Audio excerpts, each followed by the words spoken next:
He said it so casually you'd think it was weather. You're too old to matter anymore. 55. The age where birthdays come quieter, mirrors start asking questions, and love thinks it's earned the right to leave.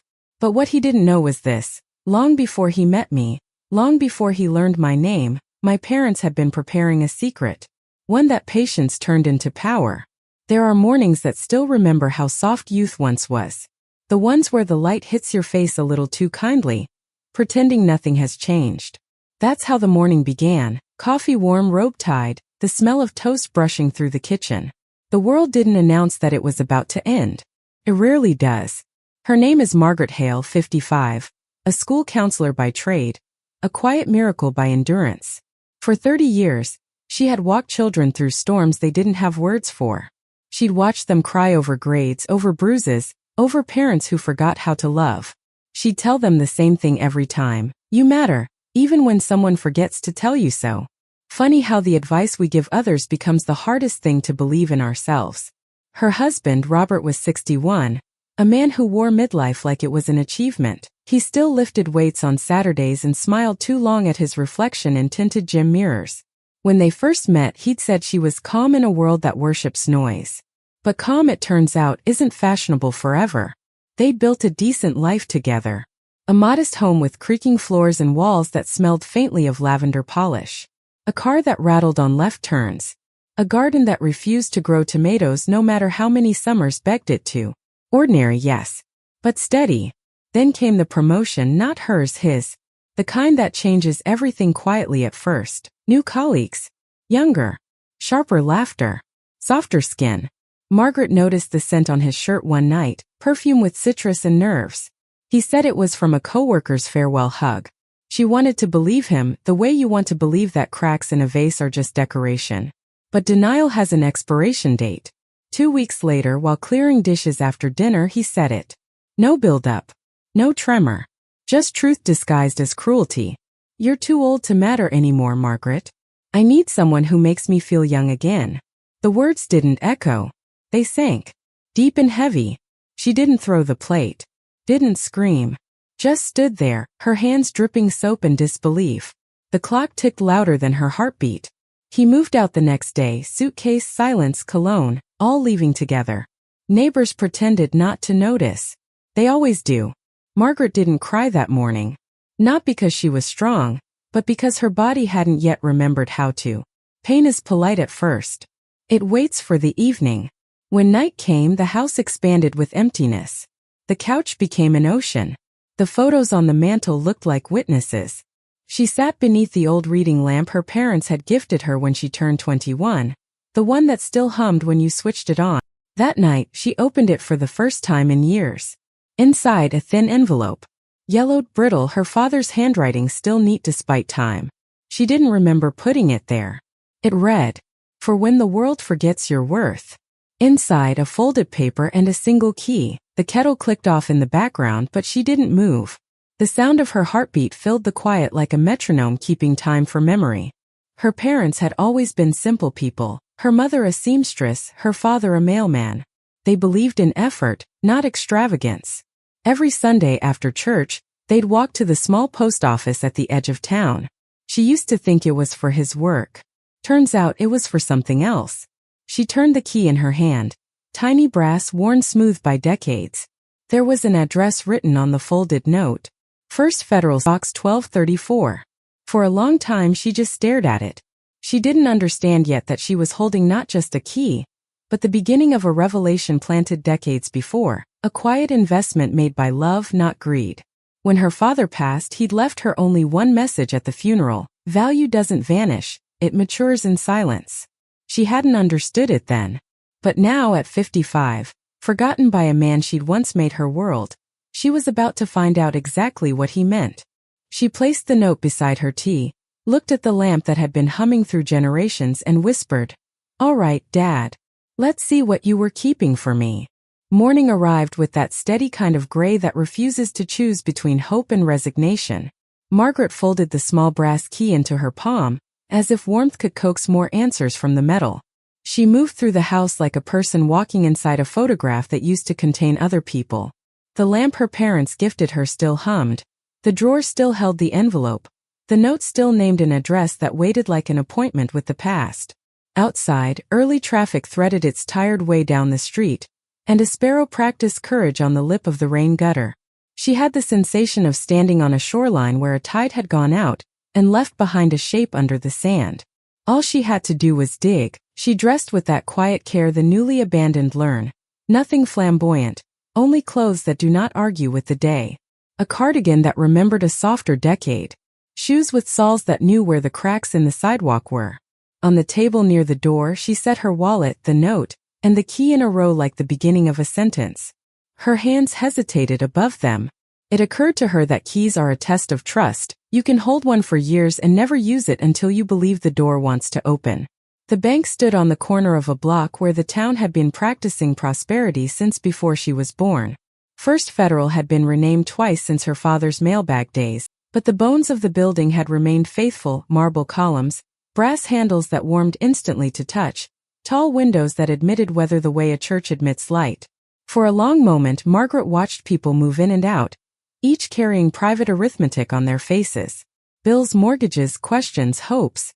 She felt small and strangely escorted by her parents' carefulness, as if they had taken her hand across time and led her to a threshold she wouldn't have found alone. Inside, the lobby smelled faintly of paper and polish. Hum softened the air, printers thinking, a copier exhaling, shoes whispering promise across tile. The wall opposite the teller counter still held a clock that ticked like a drumline for patience. Margaret stood beneath it with an old-fashioned passbook feeling in her chest. Behind the counter, a woman arranged deposit slips into small obedient stacks. A man with a tie the color of olives escorted someone toward a door guarded by a sign about safe deposit boxes. Every object looked as if it knew how long to wait. She did not speak her story out loud. She didn't rehearse the humiliations that had brought her here. She simply presented the key and the paper with the box number to a world that understands without asking why some people arrive trembling. Bureaucracy can be cruel, but it can also be merciful if it keeps its face still. Forms found their lines. Names found their spellings. A signature found the space reserved for it. There was a pause long enough for her pulse to arrange itself into steadier beats. Then the olive-tie man gestured toward a corridor where the carpet changed its voice and the ceiling lowered as if secrets asked for a quieter sky. The vault was colder. Air always learns to hold its breath near steel. Rows upon rows of boxes watched the room with the patience of stones. The olive-tie man performed the ritual, a second key paired with hers, a twist that sounded like a lock trying to remember its childhood. He withdrew the long metal drawer and set it gently on a narrow table under a humble lamp. The gesture contained respect, the way people place a folded flag or a baby they are not ready to name. He stepped back without words, the way a stagehand disappears to let a scene earn its own gravity. Margaret stood before the box that had traveled silently beside her life. Fear and awe took turns standing at the front of her mind. She lifted the lid. Paper speaks first. Not money's crisp brag, but paper that has listened for decades. An old passbook the color of an afternoon in September. Envelopes tied with the kind of twine kitchens keep for bundling herbs. A small ledger with her father's tidy hand holding careful rows of dates and amounts. At the bottom, a blue tin like the sort that once held cookies but now holds everything else. Memory cut through her with exquisite accuracy. The Sunday walks, the quiet stop at the post office, the way her parents had always looked as if they were delivering something to the future. $10 a month. That was the rumor in the house when bills talked and paychecks arrived like weather, small, steady, and never late. It dawned on her that she had spent a lifetime counseling children that small kindness compounds. Yet she had not suspected that her own parents had been compounding a kindness for her with a discipline that outlived them. She opened the passbook. Pages bloomed with stamps and handwritten entries that felt like a rosary prayed in ink. $10. $10. $10. Sometimes a little more, 15 when overtime had been generous, 20 when the seamstress shop had a wedding season, then back to 10 when the world tightened its belt. Interest recorded itself like gentle applause. The numbers weren't dramatic, they were faithful. The envelopes held purchase confirmations from another world, drip plans and savings bonds, dividends instructed to find the same soil that had welcomed the first seed.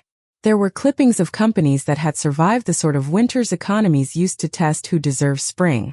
Each clipping was dated in her mother's softer script, with small notes in the margin about patience, about not touching what hasn't finished becoming what it is meant to be.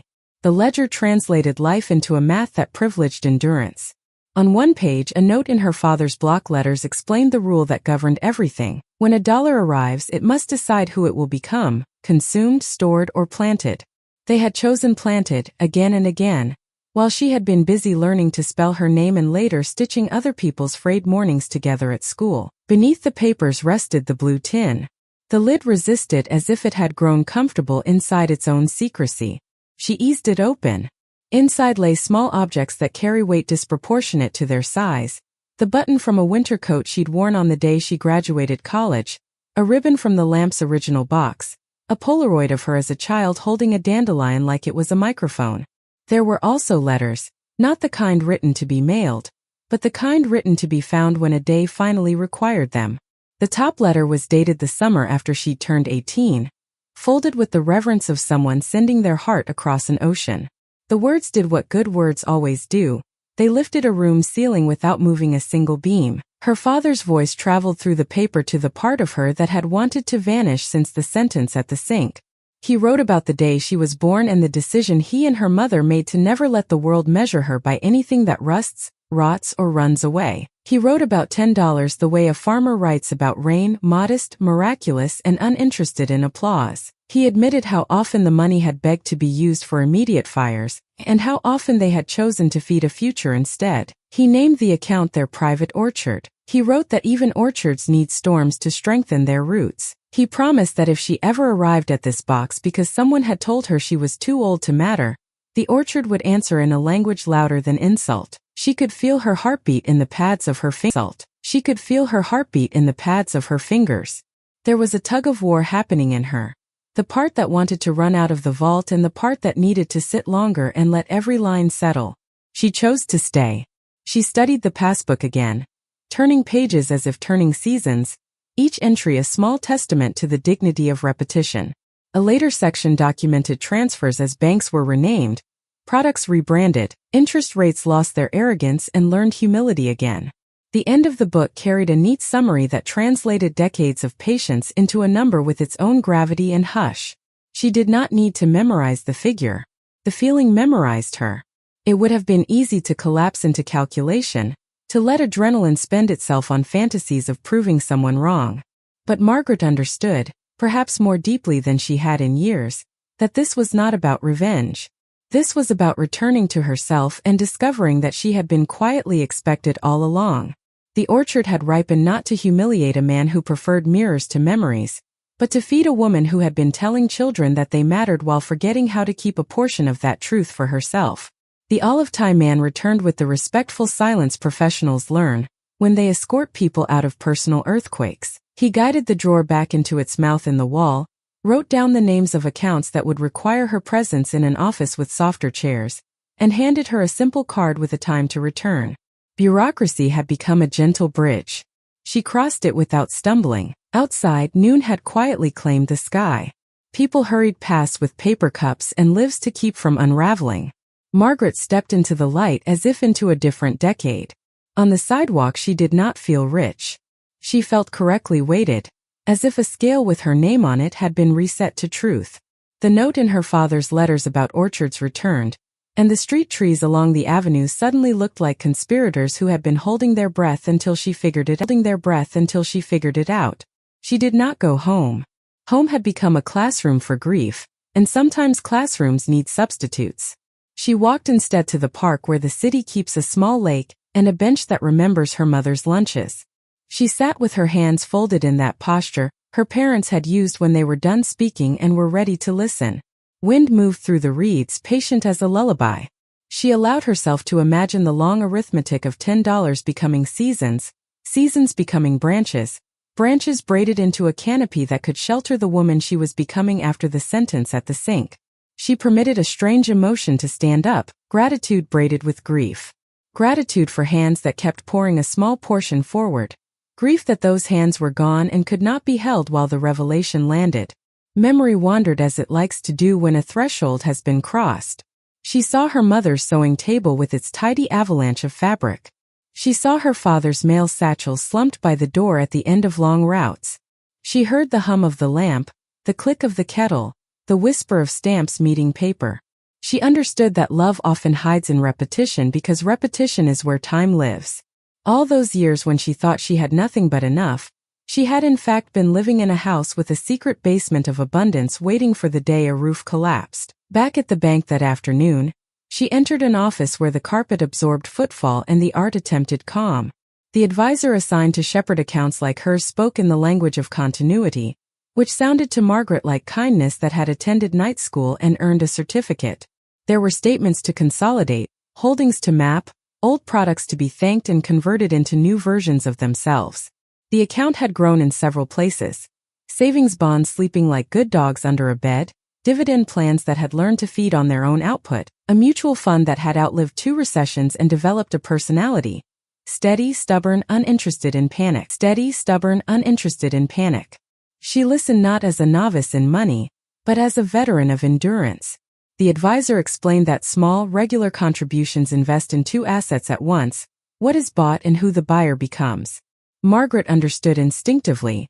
Her parents had been buying shares in her future, and also in the kind of woman she would need to be to handle it. Forms again. Signatures again. The shapes of her name began to feel less like an apology and more like a doorframe. When the advisor slid a consolidated snapshot of value across the desk, the number did that odd thing numbers sometimes do. It created quiet around itself. Not lottery noise. Not movie-ending theatrics. Quiet, as if the room recognized that something true had been revealed and wanted to give the truth room to breathe. Margaret allowed herself a steady inhale, then the kind of exhale people make after a long swim when they realize they have touched the wall. On her way out, she passed a mirror. The face in it had lines organized by laughter and worry the way a river organizes itself around rock. She did not try to smile at the reflection. She simply nodded to it with respect. There is a dignity in being witnessed by oneself without repair. Dusk met her halfway home. Houses along her street turned on their lamps one by one like stars, proving they could be constellations if they wanted. Margaret entered her own house with a gentleness the rooms had missed. She placed the lamp's little drawer back into its place and set the envelope and key together on top, not because she needed them again, though she would, but because certain rituals deserve rehearsal. The kettle clicked and sang. She did not eat much. Hunger can be replaced by recognition for a while. She walked through the rooms as if introducing herself properly to the life she already lived. The couch did not feel like an ocean anymore. It felt like a harbor. The photographs on the mantel no longer looked like witnesses. They looked like quiet. She made the small radical decision to sleep in fresh sheets. It is astonishing what clean cotton can do to a person who has been dragged across asphalt by a sentence. She placed the blue tin on the nightstand like a candle that did not need fire, and when she switched off the lamp, the dark did not feel like an accusation. It felt like permission. But stories do not ascend in a straight line. They spiral, touch the same wounds at higher altitudes. In the middle of the night, she woke to the old ache, the muscle memory of a voice telling her she had expired. For a breath or two, panic tried to bargain. It offered old lies dressed in new clothes. It suggested that the number at the bank was a costume, and that underneath she was still invisible. She did not argue with the voice. She did what the children in her office had taught her to do. She named the feeling, then named herself. Fear was allowed to sit in the chair. It was not allowed to drive. Morning returned with a soft yellow that belonged to kitchens and second chances. She pulled out her notebook, the one that had long been full of other people's crises, and dedicated the first blank page to a different kind of plan. Not a budget born of fear, but a map born of reverence. She would not let the orchard be chopped into firewood for a single winter. She would let it feed years. She would prune not out of punishment but to give certain branches room. She would ask for counsel when the terrain ahead contained cliffs she could not see from here. She would identify what in her life had been subsidizing other people's comfort at the cost of her own oxygen. She would give her work at the school the respect of boundaries. She would let her house learn to hold joy even if joy arrived tentatively, hand in hand with exhaustion. Days acquired a rhythm that had nothing to prove. At the bank, accounts were consolidated and given new homes with names that sounded like stewardship. At the school, her office chair learned that she sat taller now, Not with arrogance but with the posture of someone who finally believes the advice she gives. In the evenings, she let the lamp hum while she read her parents' letters slowly, one per night, the way people eat fruit that is almost too sweet. There were setbacks that visited in ordinary disguises. An email from a colleague announcing a retirement party for a man not much older than she was, complete with jokes about finally being free to fish and nap. It jostled the old story that a woman's usefulness depreciates faster. There was the accidental sighting of Robert through a cafe window, laughter tilted toward a brightness he had borrowed from someone young enough to still believe attention is the same as affection. The first time she saw him like that, the ache returned with authority. But even aches grow embarrassed when they see someone walking with purpose. She kept walking. On a Sunday afternoon, she took the ledger and the tin and the passbook to her parents' graves. The cemetery had the kind of quiet that is deliberate rather than empty. She sat cross-legged on the grass and reported to them the way a daughter reports to two generals who have never needed to raise their voices. She told them she had found the orchard and that it had answered on schedule. She told them she was sorry it had taken a cruelty to open the box, but that even cruelties can be conscripted into service. She placed the Polaroid back inside the tin with a new photograph. Her at the bank lobby, not smiling, simply standing, which is often more honest than grinning. Autumn began to fold itself into the town. Trees rehearsed letting go without dramatics. Margaret bought herself a coat that fit who she was now, practical, quietly elegant, lined with warmth not visible to pedestrians. She noticed men and women her age in ways she had not before, their careful jokes, their practiced dignity, their scars peeking out like lace from under the sleeves of their days. She started a small fund inside her own accounts named for the children at school, whose lunches were paid but whose after-school programs were not. She did it in $10 increments because meaning loves symmetry. She taught a workshop for parents on the arithmetic of small patience, choosing words that would not shame and metaphors that did not require anyone to have known a trust fund. The house changed its voice. She rehung the curtains so the late afternoon knew how to enter. She brought the sewing box out of storage and mended a hem because mending is a language her body speaks when it needs to remember competence. She planted rosemary in a pot by the kitchen window. It is a sturdy herb, fragrant, forgiving, happy to be useful without spectacle. The lamp on the table, faithful as ever, became less a relic and more a companion. In its hum, she could hear how homes carry choruses of the people who taught them to sing. And then, as if a conductor had lifted a hand somewhere off stage, the world that had humiliated her tried to return for an encore. A letter arrived with her married name printed on the envelope, asking for a conversation about property and timing and closure. The old rhythm of apology stirred, but it did not get far. She placed the letter beside the ledger and felt the difference between the two weights. One contained a stranger's schedule, the other contained a lifetime's intention. She chose which one deserved her afternoon. No fireworks announced the final edits to the accounts. The advisor called to confirm that dividends now flowed into a channel with her name on it, and a purpose she respected. The bonds were nudged awake and asked to walk with the rest of the portfolio. The orchard did what orchards do when left unmolested, bare. On the first morning when frost made lace on the edge of the backyard grass, Margaret brewed tea and stood at the window while the kettle cooled the room into focus. She realized that the sentence at the sink had shrunk to its proper size, a careless remark from a man who had not learned that some ages are crowns and others are rehearsals. She did not require apology to validate what she now knew. She simply required the day which arrived on time. She returned to school with a steadiness her students could feel. When a girl arrived trembling because a boy had told her she was already past her worth at 15, Margaret did not reach for platitudes. She spoke with the authority of someone who had encountered a vault and learned what love does with time. She taught the child to name the insult without swallowing it, to set it down and watch it become small. She wrote in the girl's journal, a sentence that would outlive the season: "Value is a slow language. You learn to speak it by listening to what remembers you." In the evening, the blue tin kept its place on the nightstand. She did not open it every night now. It was enough to know it was there. Some safeties work best when they are not constantly asked to prove themselves. On a quiet Thursday, she removed the button from her old winter coat and sewed it into the lining of her new one, a hidden continuity. On a Sunday, she baked bread not because the recipe needed practice but because the house deserved that smell. On a Tuesday, she put $10 in the pocket of her coat and promised herself she would hand it to a stranger without reason, maintaining the old cadence like a lighthouse signal. On each day, she fed the part of her that had once been starved by indifference. The story of money often fancies itself a story of acquisition and display. Margaret understood now that it is more accurately a story of belonging. Where do you place what you have so that it keeps faith with who you are? Her parents had answered that question years before she could even ask it.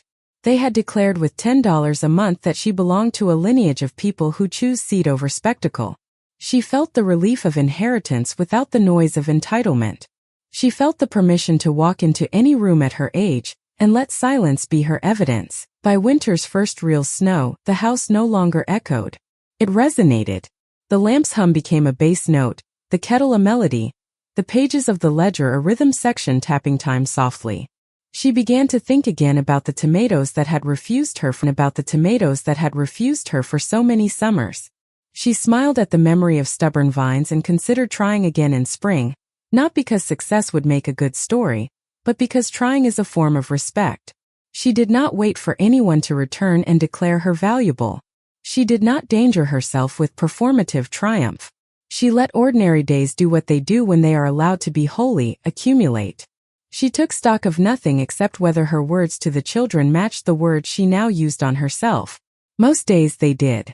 On the days they did not, she forgave and tried again. If anyone had been watching from the outside, they would have seen no spectacle. A woman of 55 walking to a bank, signing papers, walking home under trees that were practicing their seasonal courage. A woman sitting at a kitchen table with a ledger that smelled faintly of a remembered library. A woman buying a coat that fit. A woman speaking to a child in a voice that has retired from panic. They would miss the miracle because miracles rarely audition for attention. Inside, however, the ground had shifted in that quiet way geologists respect. The future no longer felt like an enemy refusing to answer the door. It felt like a neighborhood she could enter at her own pace, with instructions written in a handwriting she had loved all her life. The orchard lived not only at the bank, but in her, root system spreading into places where insult used to sit, fruit arriving in flavors that tasted like patience converted into peace. And still the story had not finished descending. There remained the matter of who she would be when the man with the mirror stumbled upon the version of her, who no longer needed to be seen to believe she existed. That turn belonged to another act. For now, Act 2 closed not with fireworks, but with a woman turning off a lamp, placing a ledger gently in a drawer, and sleeping through the night without negotiating with ghosts.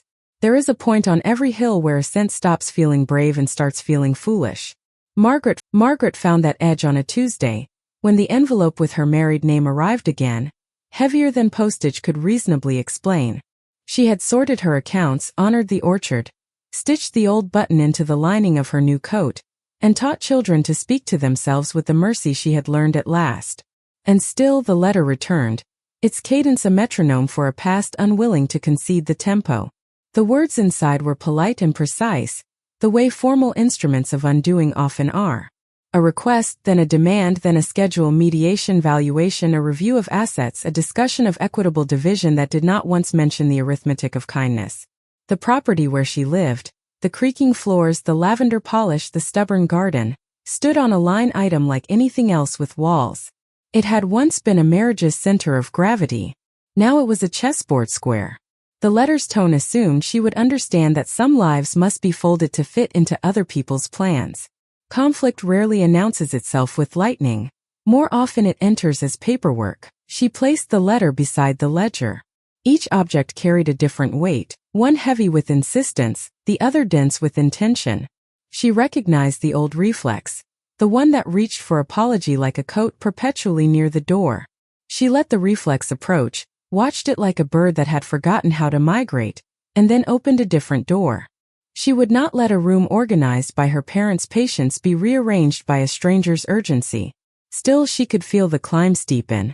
She could feel the calves of her spirit burn. She could feel the part of her that had been trained to smooth other people's discomfort sharpening its pencils. The mediation date stared back at her, the line of its stern. She made tea. She read a letter from the blue tin that spoke about storms as tutors. She laid her palm on the kitchen table until the wood remembered her temperature. Conflict, she knew, would not be won by performance. It would be won by performance. It would be navigated by posture. The days before mediation rearranged themselves into stations of small courage. She walked the perimeter of her house the way a gardener circles a plot before deciding where to prune. The rosemary by the window had learned the shape of her hand. The lamp's hum entered her like a steadying note before speech. In the bedroom, she practiced standing in shoes that did not wobble when words tried to shove. She did not rehearse speeches. She rehearsed breathing, the kind of inhale that draws air all the way down to where a person keeps their vows to themselves. She gathered documents, not as weapons but as witnesses. The deed, the ledger summary, the statements that translated patience into present tense, the letter where her father called the account an orchard, the photographs that had learned to be quiet on the mantel. She placed them in a folder that did not look impressive from the outside. She had no desire to impress. She intended to remain. Sleep thinned as the date approached. In the wide midnight, the house shifted and settled, and she felt a season closing around her shoulders like a shawl. She asked herself a question she had once asked a child after a cafeteria has turned on him. What part of this is about you, and what part is about someone else trying not to drown? The answer, when it arrived, did not reduce her resolve. It steadied the hand that would reach for the doorknob. On the morning of mediation, winter practiced itself on the sidewalks. The sky wore a disciplined gray. The air coached lungs to remember seriousness. Margaret dressed as if for a quiet ceremony. Nothing vengeful, nothing apologetic. The coat with the hidden button. The scarf her mother had knit years ago. Its pattern a repetition of loops that understood endurance. In her pocket, $10 because even at the gates of conflict, the old rhythm deserved to hum. The building where negotiations live had glass that tried to look kind. Inside, the elevator decided how quickly people would rise. The conference room was the color of neutrality, its table wide enough to keep strangers from becoming enemies too quickly. On one side sat a woman whose job was to translate law into sentences that injured less when they landed. On the other side sat the version of her former husband who had been growing ever since he discovered mirrors that returned applause, confident, moisturized, protected by a blazer that believed itself to be character. Beside him, a lawyer who had learned to keep impatience in a drawer until needed. Margaret placed her folder on the table and folded her hands the way her parents had when they were done talking and ready to listen. The mediator introduced civility to the room, as if civility were a guest who might leave if not welcomed properly. There were exchanges of dates and valuations and a language about contributions that tried to weigh time in a way time rarely cooperates with. The talk circled property and pensions and obligations. When it came near the house, the lawyer's smile sharpened in the way a blade does when it remembers its job. Robert's eyes did not meet hers at first. They scanned papers, then faces, then anything else that promised to keep him from having to recognize who was sitting across from him. When he finally looked up, the expression he offered belonged to a man encountering an artifact from a museum of his youth, distant, curated, faintly bored. She noticed the small twitch near his left eye and felt a strange compassion walk into the room. People rarely become cruel out of abundance. The proposals began, each one a test of which life would be made smaller to accommodate the other's version of sense.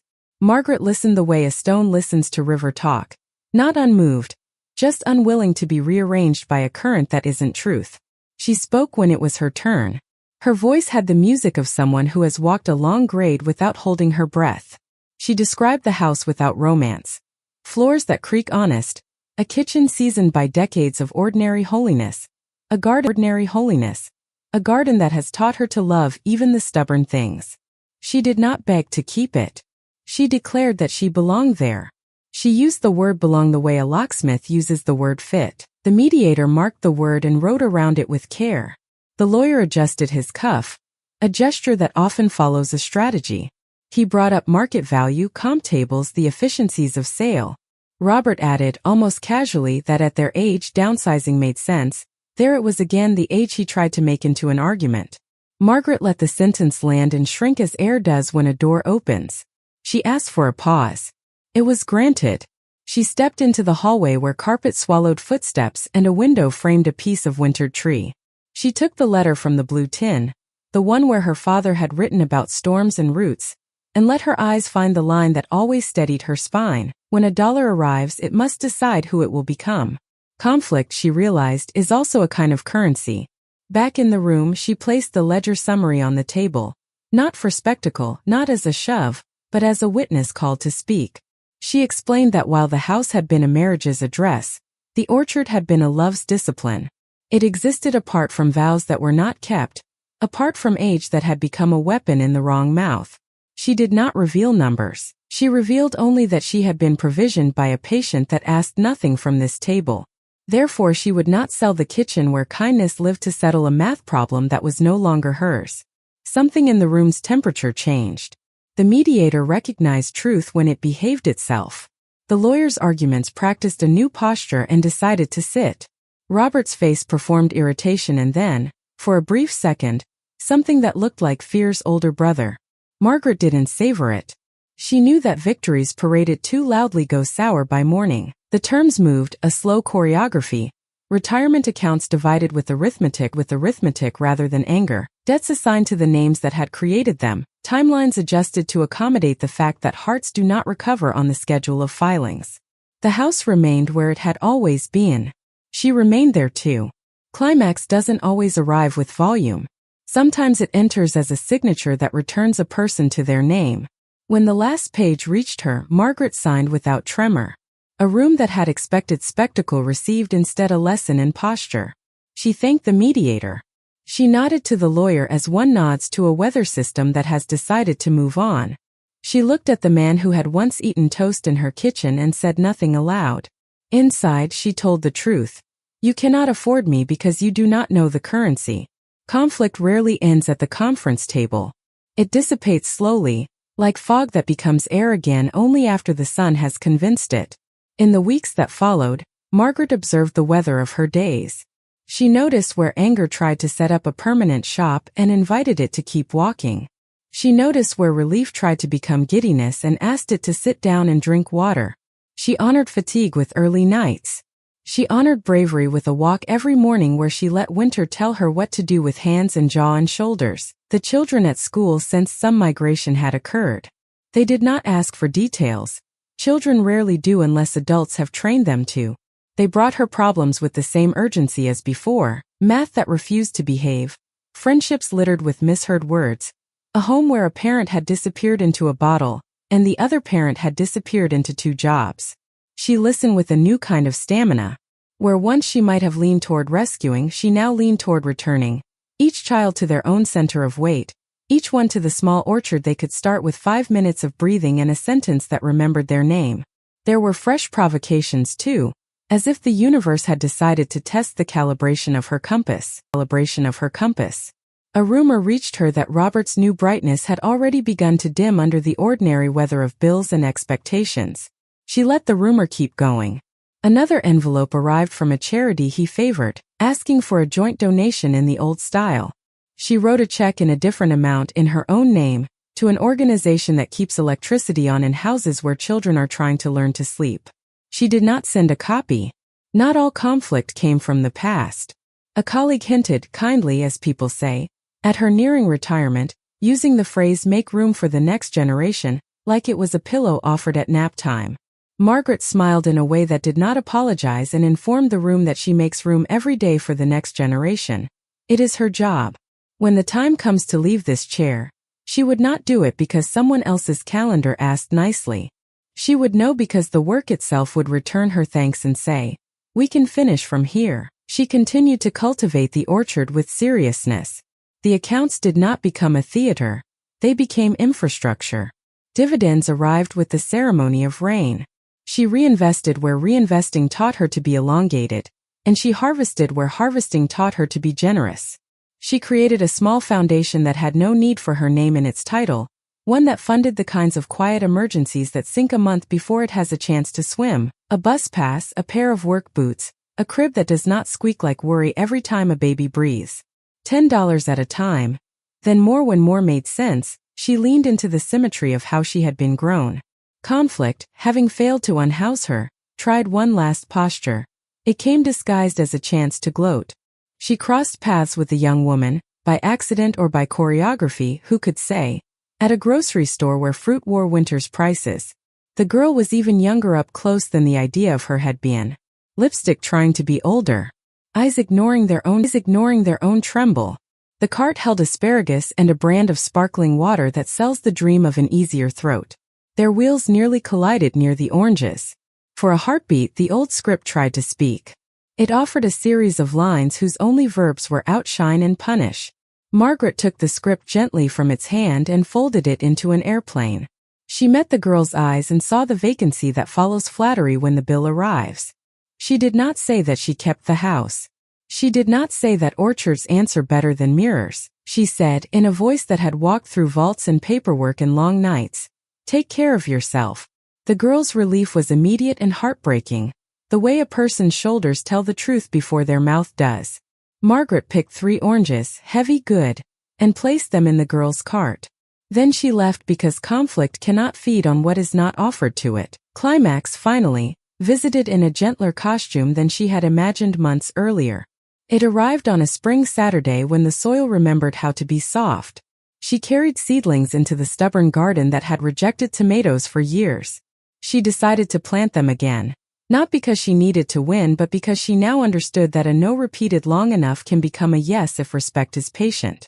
She dug with hands that had signed papers, soothed children, arranged pages in folders, folded letters closed. She set each fragile thing into the earth as if tucking in a child whose fever had broken. Rain came that night, not dramatic, not threatening. A rain that remembers roofs and keeps them honest. In the early morning, the house smelled like 2 kinds of future, wet soil and coffee. She walked outside in her slippers and touched the new planted places with 2 fingers, the way she tests a child's forehead. The tomatoes would do as they pleased. She would do as she had promised her parents by the graves, tend. Inside, the lamp hummed steady as a vow. The ledger rested in its drawer, not because she had finished reading it, but because it had finished reading her. On the table, a notebook where she had begun a different kind of ledger, one with columns for the days she had kept faith with herself and the days she had required grace. The grace column filled at a human pace. The faith column filled faster than it once had. $10 lay beneath the notebook, marked for a stranger whose day would be rescued invisibly.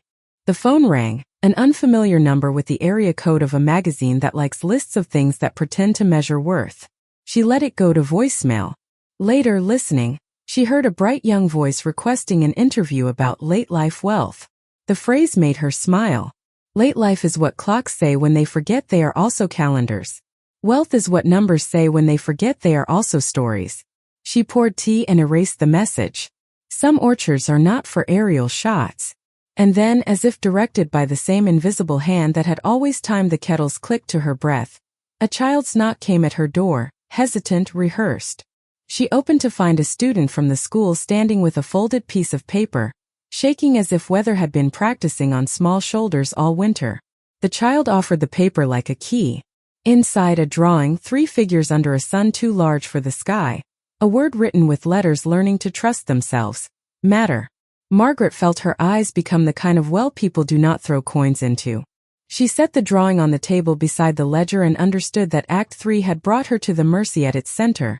Some conflicts are solved by signatures, others by the repeated, ordinary decision to be a shelter. Late that afternoon she walked to the bank, not because anything needed changing, but because pilgrimage dignifies thresholds. The olive-tie man was gone, replaced by a young woman whose badge introduced her as someone new to the ritual of boxes. They nodded at each other in the language of continuity. Margaret did not ask to see the vault. She stood instead in the lobby where paper and polish keep each other company, and thanked the room under her breath for keeping faith with what is not flashy. When she stepped back into the light, spring had advanced 3 inches. The street trees unfurled a few cautious leaves, like people who have decided to trust a room. She walked home along the route where each crack in the sidewalk had learned the weight of her shoes. She passed a bus stop where 2 teenagers were practicing being invincible. She passed a window where an old dog declared itself satisfied with sun. She entered her house with the same humility and authority with which she had entered the vault. Climax does not always explode. Sometimes it lands and stays. The house had chosen her as much as she had chosen it. The orchard had chosen to answer the question she had been too polite to ask. The tomatoes in time would choose what tomatoes choose. The children would still need bandages made of language. The lamp would hum. The ledger would rest. The blue tin would guard its relics of ordinary courage. And the woman who had been told she was too old to matter would keep mattering the way planets do, by refusing to fall out of their orbits when smaller objects crash into their skies. That night, she turned off the light and lay in a darkness that had stopped auditioning as threat. Sleep arrived without negotiation. The climb had crested. The hill did not disappear. It simply revealed the view. In the distance, new roads waited, legalities concluded, orchard tended, house held, children guided, garden coaxed. The next act would ask her to explore not what to fight, but what to build. There are days when the world looks exactly the same and yet refuses to be the same. Margaret woke into one of those mornings. A thin band of light worked its way across the ceiling, slow as belonging. The lamp on the table had been switched off for hours, but the room still felt lit from a place human hands couldn't reach. She lay still and listened to the house breathe, a pipe adjusting like an old knee, the tick inside the wall like a cricket that had learned arithmetic, the soft question a floorboard asked when the temperature changed its mind. Everything ordinary, everything recalibrated. It would have been easy to call the story finished there. Papers signed, home held, accounts gentled into purpose. But endings that arrive too early are just disguises for the next difficult beginning, and Margaret knew it. Victory is a kind of weather you still have to walk to the store in it.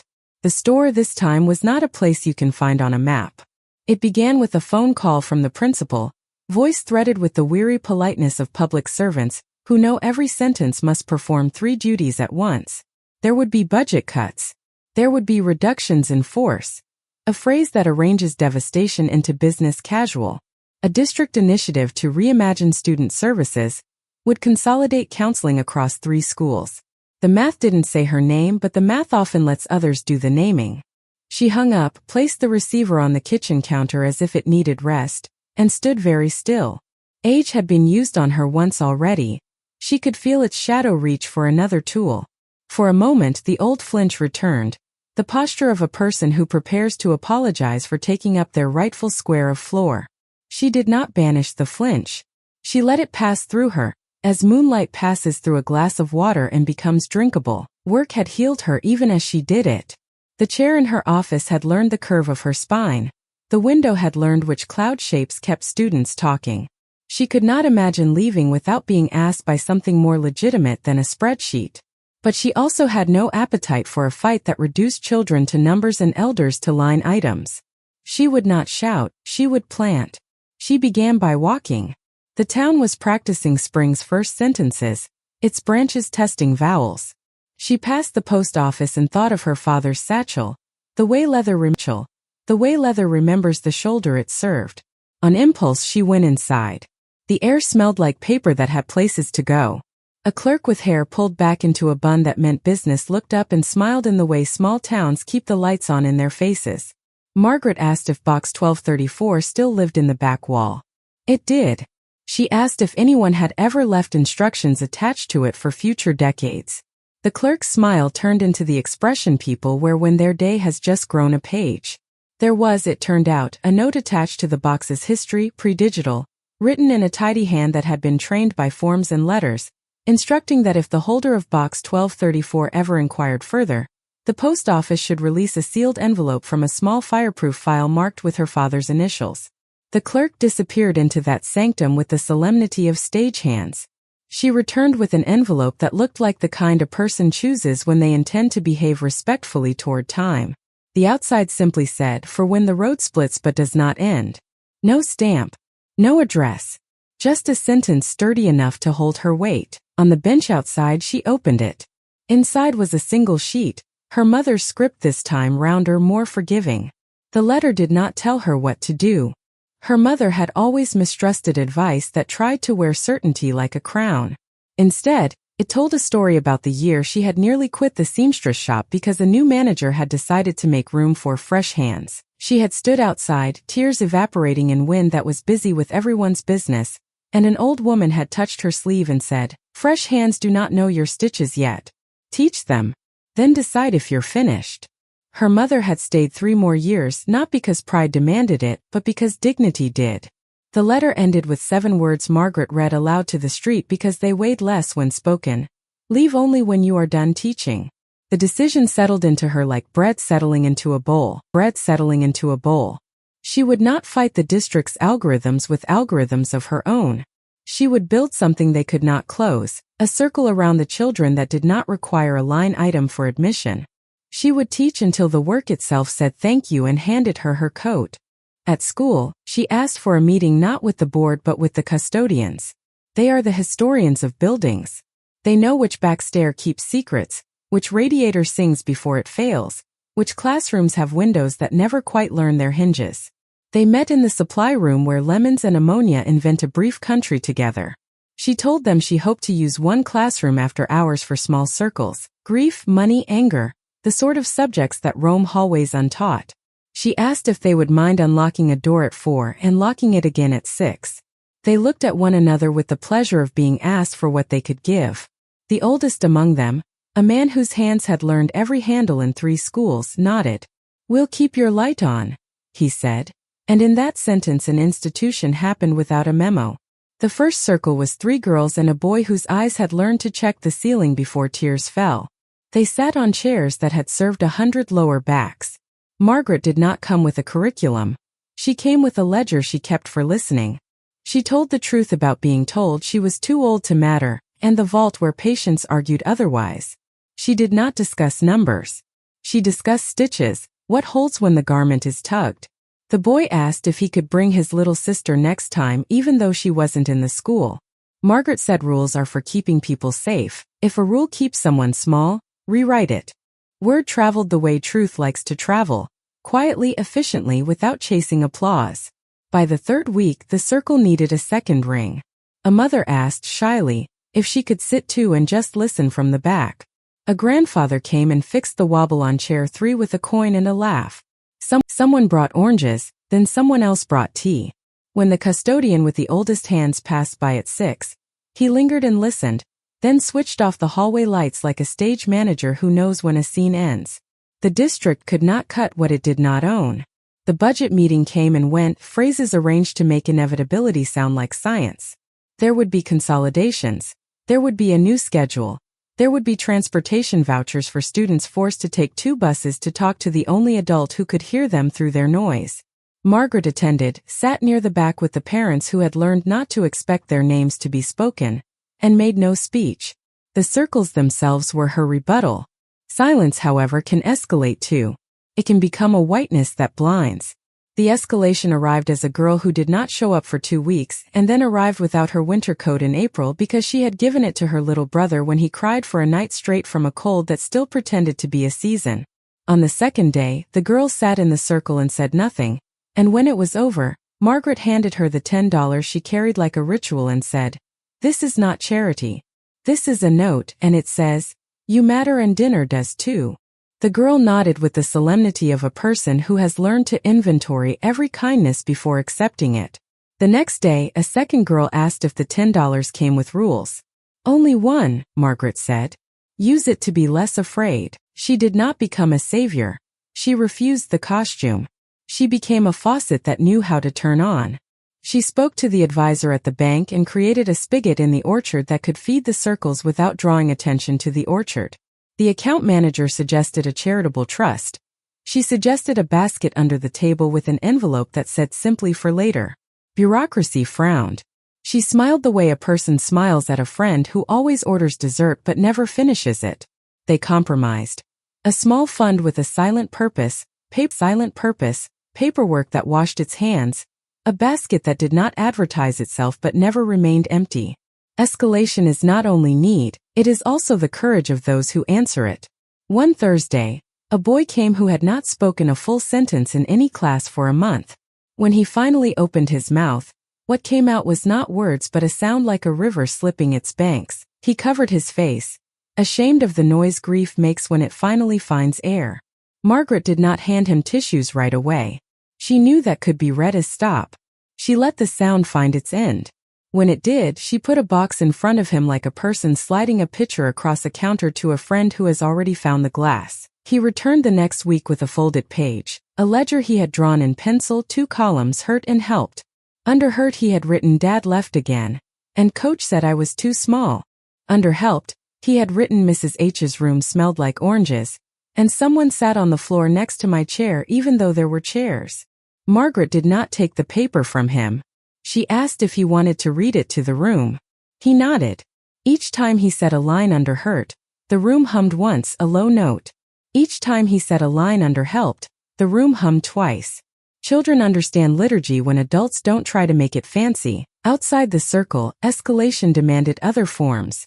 The house found a pipe that had secretly been trying to retire for years, and chose a morning to fail. Water bit the cabinet below the sink and spat back into the room like a small rebellion. Margaret turned the valve with the same calm she brought to tears, called the plumber whose name she had learned not because of coupons but because of the way his wife answered the phone. Like every emergency could be handled if somebody just kept their voice gentle. He arrived, kneeled after laying down a clean towel like an altar cloth, and showed Margaret the small brass piece that had given up.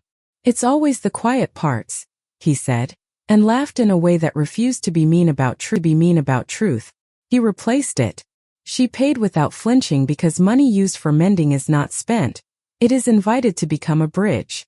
In the middle of this building, a plumbing leak, a growing circle, a basket that fed itself by rumor, news of Robert's life arrived the way weather reports do. From everywhere, not entirely accurate, insistent anyway. There had been a stumble at his office, the kind of miscalculation that requires meetings where coffee tastes like apology. The younger brightness beside him had found an older glare in him, and decided she preferred light that did not require her to stand in a certain pose. A friend emailed, then a second friend called, "Just to check on you because I heard." Margaret thanked them without stepping into the river they offered. She had no wish to bathe in other people's ruin. Still, compassion is a muscle. She woke one night with it aching. The ache had a direction. She wrote a note and placed it by the lamp in the morning, reading it once steady, the way you read instructions on a medicine bottle you already know you will take. The note said, "I wish you steadiness." She did not mail it. She did not need to. Some sentences do their work without travel. Escalation next took the shape of the district formally inviting her to mentor the next generation of counselors, a title they were willing to confer without a salary line because titles are so light the wind carries them for free. She said yes because the yes served students, then quietly arranged for a small stipend disguised as a grant from the trust that pretended it didn't know her name. Money can be taught to be polite if you stop asking it to perform. One of the ments, a woman in her late 20s with hair that kept trying to introduce itself to gravity, sat in Margaret's office and cried because she could not stop taking home everyone else's fires. "I don't know how to leave it in the building," she said. "The flames get in my purse and by the time I get to my apartment they've eaten my rug." Margaret listened and then did something no training had taught. She took out the blue tin. She showed the mentee the button in the lining of her coat, the Polaroid of a girl with a dandelion, the ribbon from a lamp that had been humming a whole generation. She told the story of the vault without boasting, the ledger without numbers, the letter about stitches. "Carry one relic of who you were before you learned to rescue," she said. "It will burn slower." The mentee kissed the button with her eyes and laughed through tears, the laugh of someone whose shoulders have just remembered they have a lower setting. She returned the next week with a pebble in her pocket she had taken from a beach before she knew what the day would ask of her. "It reminds me not to apologize for the weight I carry," she said. Margaret wrote the sentence down to keep. She had decided to become a museum of other people's good words. Across town, the circles began to be tested by the kind of attention that can accidentally ruin what it admires. A blogger wrote a small breathless post about the kindest room in the city, and strangers began to arrive with gifts sincerity doesn't know what to do with, mason jars full of promises, blankets that smell like a life they used to live, cookies shaped like stars wrapped in plastic that had sweated in the sun. Margaret accepted what could be given without cost and redirected the rest the way a river corrects a leaf with a curve of its current. "Here," she'd say gently, sliding a plate of oranges nearer to hands that had come empty of everything except story. "Peel this while you tell us the part you've never rehearsed." She did not forget the house while the rooms at school learned to widen. The garden sulked, then reconsidered.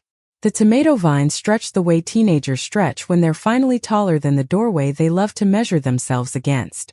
She didn't talk to them, She worked around them like a person who understands privacy. She mulched. She watered in the morning because the evening belongs to reflection. She learned that rosemary forgives overwatering if you apologize and stop. The tomatoes set blossoms like little lanterns trying not to be proud of themselves. She allowed the hope to build without requiring produce as proof.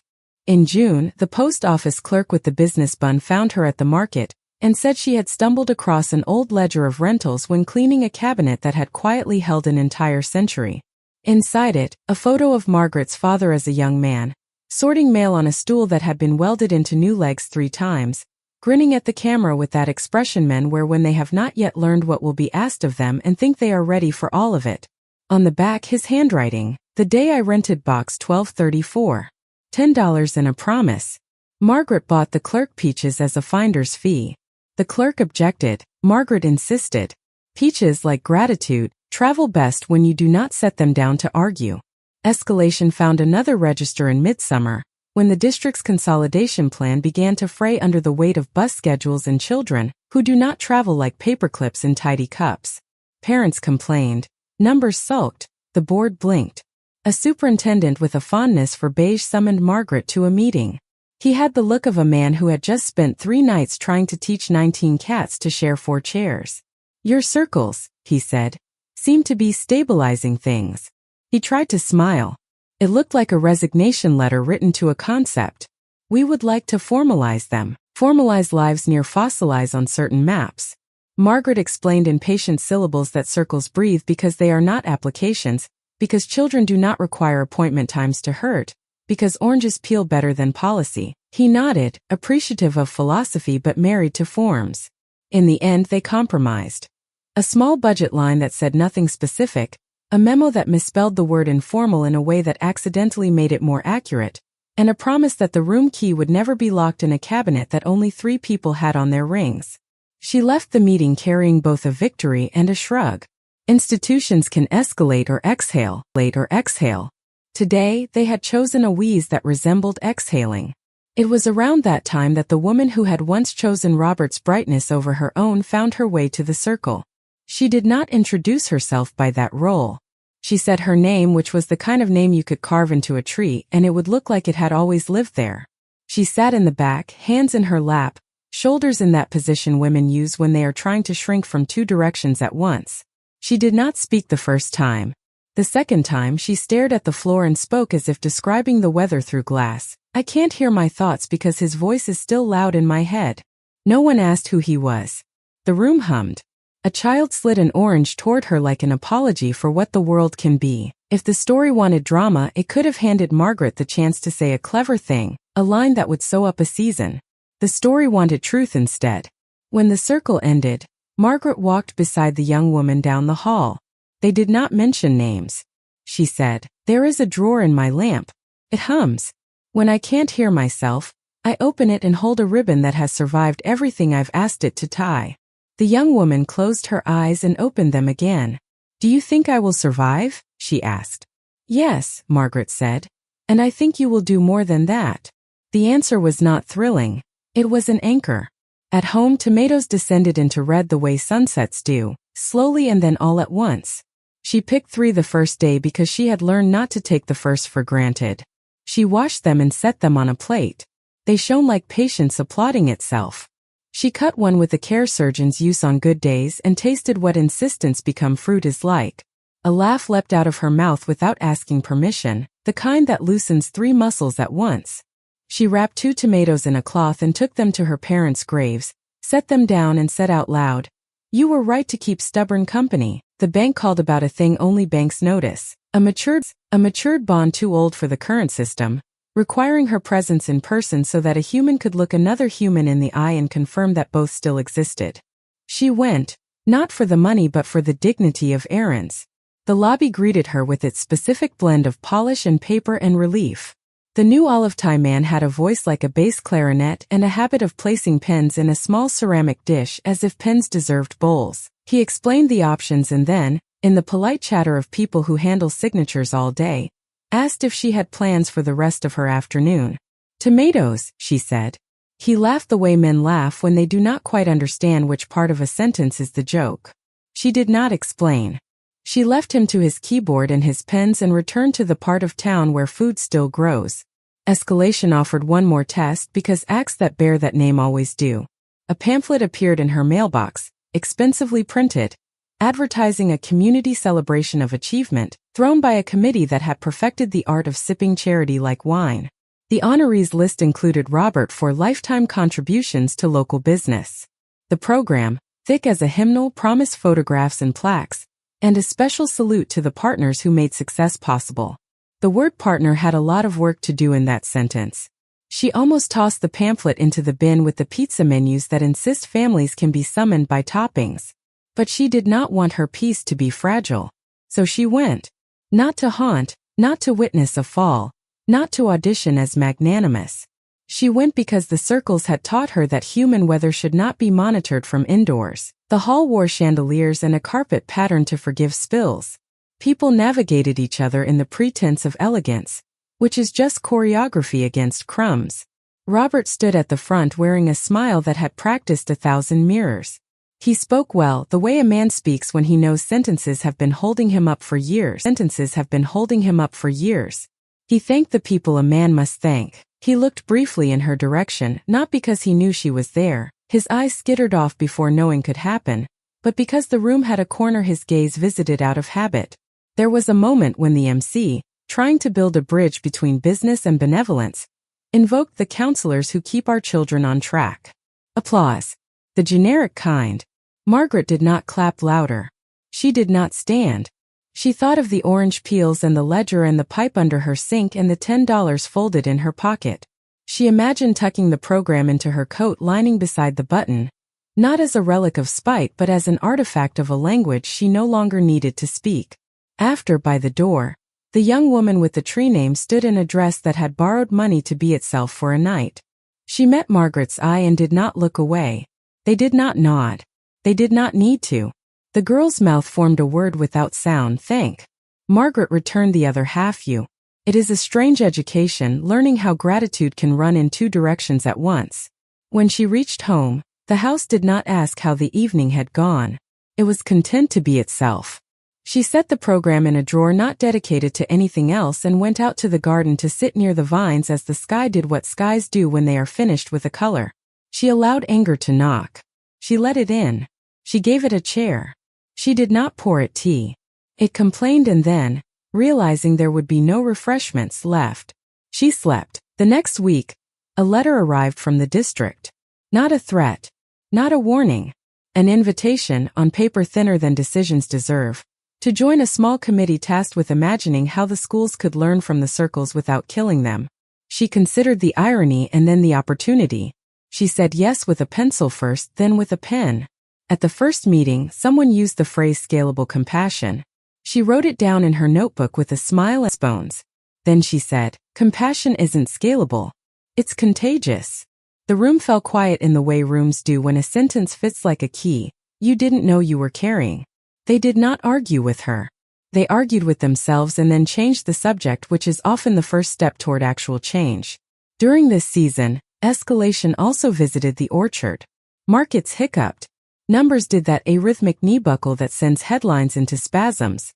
The advisor called with a voice that tried to be neutral and landed somewhere near careful.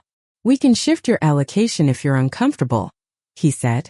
She said she was not uncomfortable. She was alive. And orchards, he asked, half joking because she had taught him that metaphor. They like weather, she replied. She did not check balances for 30 days. It was not discipline. It was devotion to the idea that not every tree needs a daily pep talk. In the circles, July became a patchwork of stories that felt like a quilt someone had finally decided to sleep under. A boy brought a poem and read it so fast the words blurred until the last line, which he shouted like a dare. I do not have to be brand new to be good. A mother arrived with a bag of socks because her house had just lived through a lesson about how feet are the first thing to get cold when everything else goes wrong. An old man wandered in one afternoon thinking the room was the cafeteria and stayed because the oranges smelled like the kitchen where his wife used to hum a hymn he could not remember the name of. He cried and apologized. Margaret told him the room did not require apologies. It required breath. He stayed until the hall lights cycled dark. The tomatoes instructed her in a last small doctrine. Harvest is a verb with hands attached. She gave some away and refused to watch whether people cooked them properly.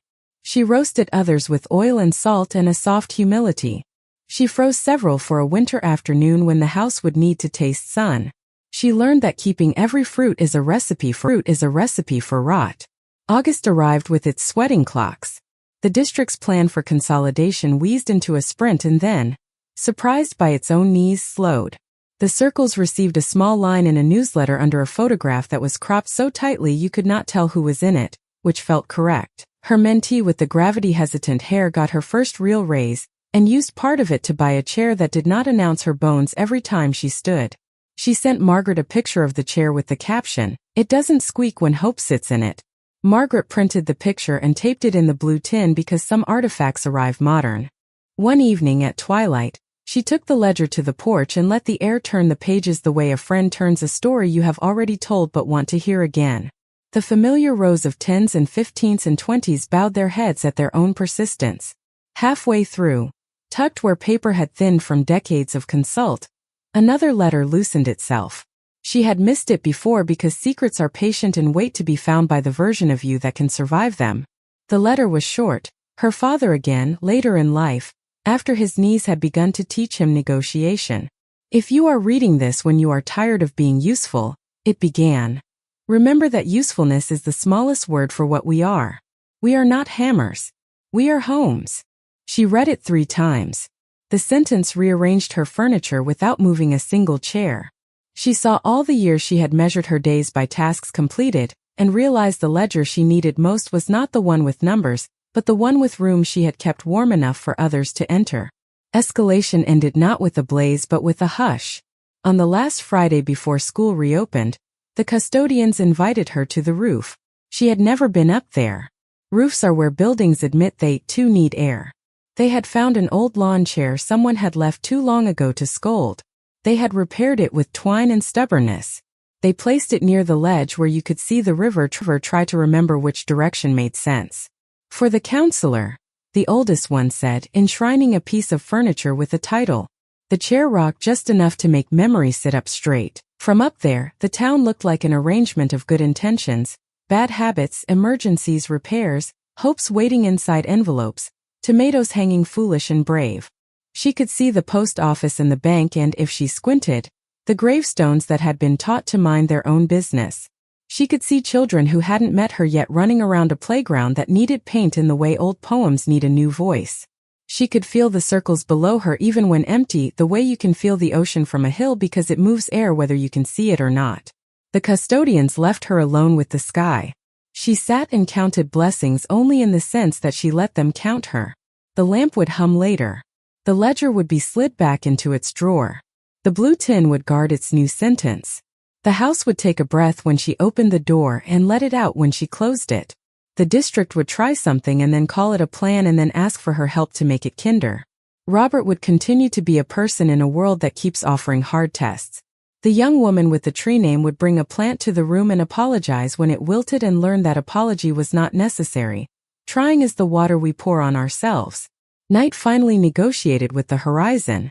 She climbed down and locked the door behind her the way people lock doors, not from fear but to be courteous to the darkness. On her way out, she left an envelope for the custodians with a note inside that said, "For the roof." It held not just money but respect, which cannot be deposited but spends well. She did not write who it was from. The handwriting had already been identified by rooms all over the building. At home before sleep she did a small extravagant thing. She took out the plainest glass she owned, filled it with water from the kitchen tap, a tap that had been repaired without boasting, and set it on the table. She sat and watched the way lamplight asks water to hold it for a moment. Then she lifted the glass and drank until she remembered the taste of being alive without an audience. When she set the glass down, the circle it left on the wood looked like a coin and a halo and a door, all at once. Act 4 had asked for more from her than pain ever had. Not a defense but an expansion. It had handed her meetings, pipes, budgets, oranges, a roof, a tomato that tasted like a small choir. It had let old insults audition, and then escorted them politely to the street. It had returned her to stitches and ledgers and the ribbon that keeps tying itself without wearing out. It had reminded her that she was not a season, she was weather. It had lifted the story's heartbeat to a drum you could keep time with. And somewhere, just outside of words, the turning point leaned in, listening, waiting its turn to step onto the stage she had built with hands the world had once called too old and now had the good sense to call steady. The sky woke up undecided, half bruise, half pearl, and then committed to rain.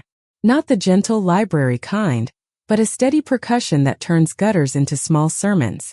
Margaret stood at the window with her first cup, watching the water argue with the curb, and felt the day make a request it did not yet name.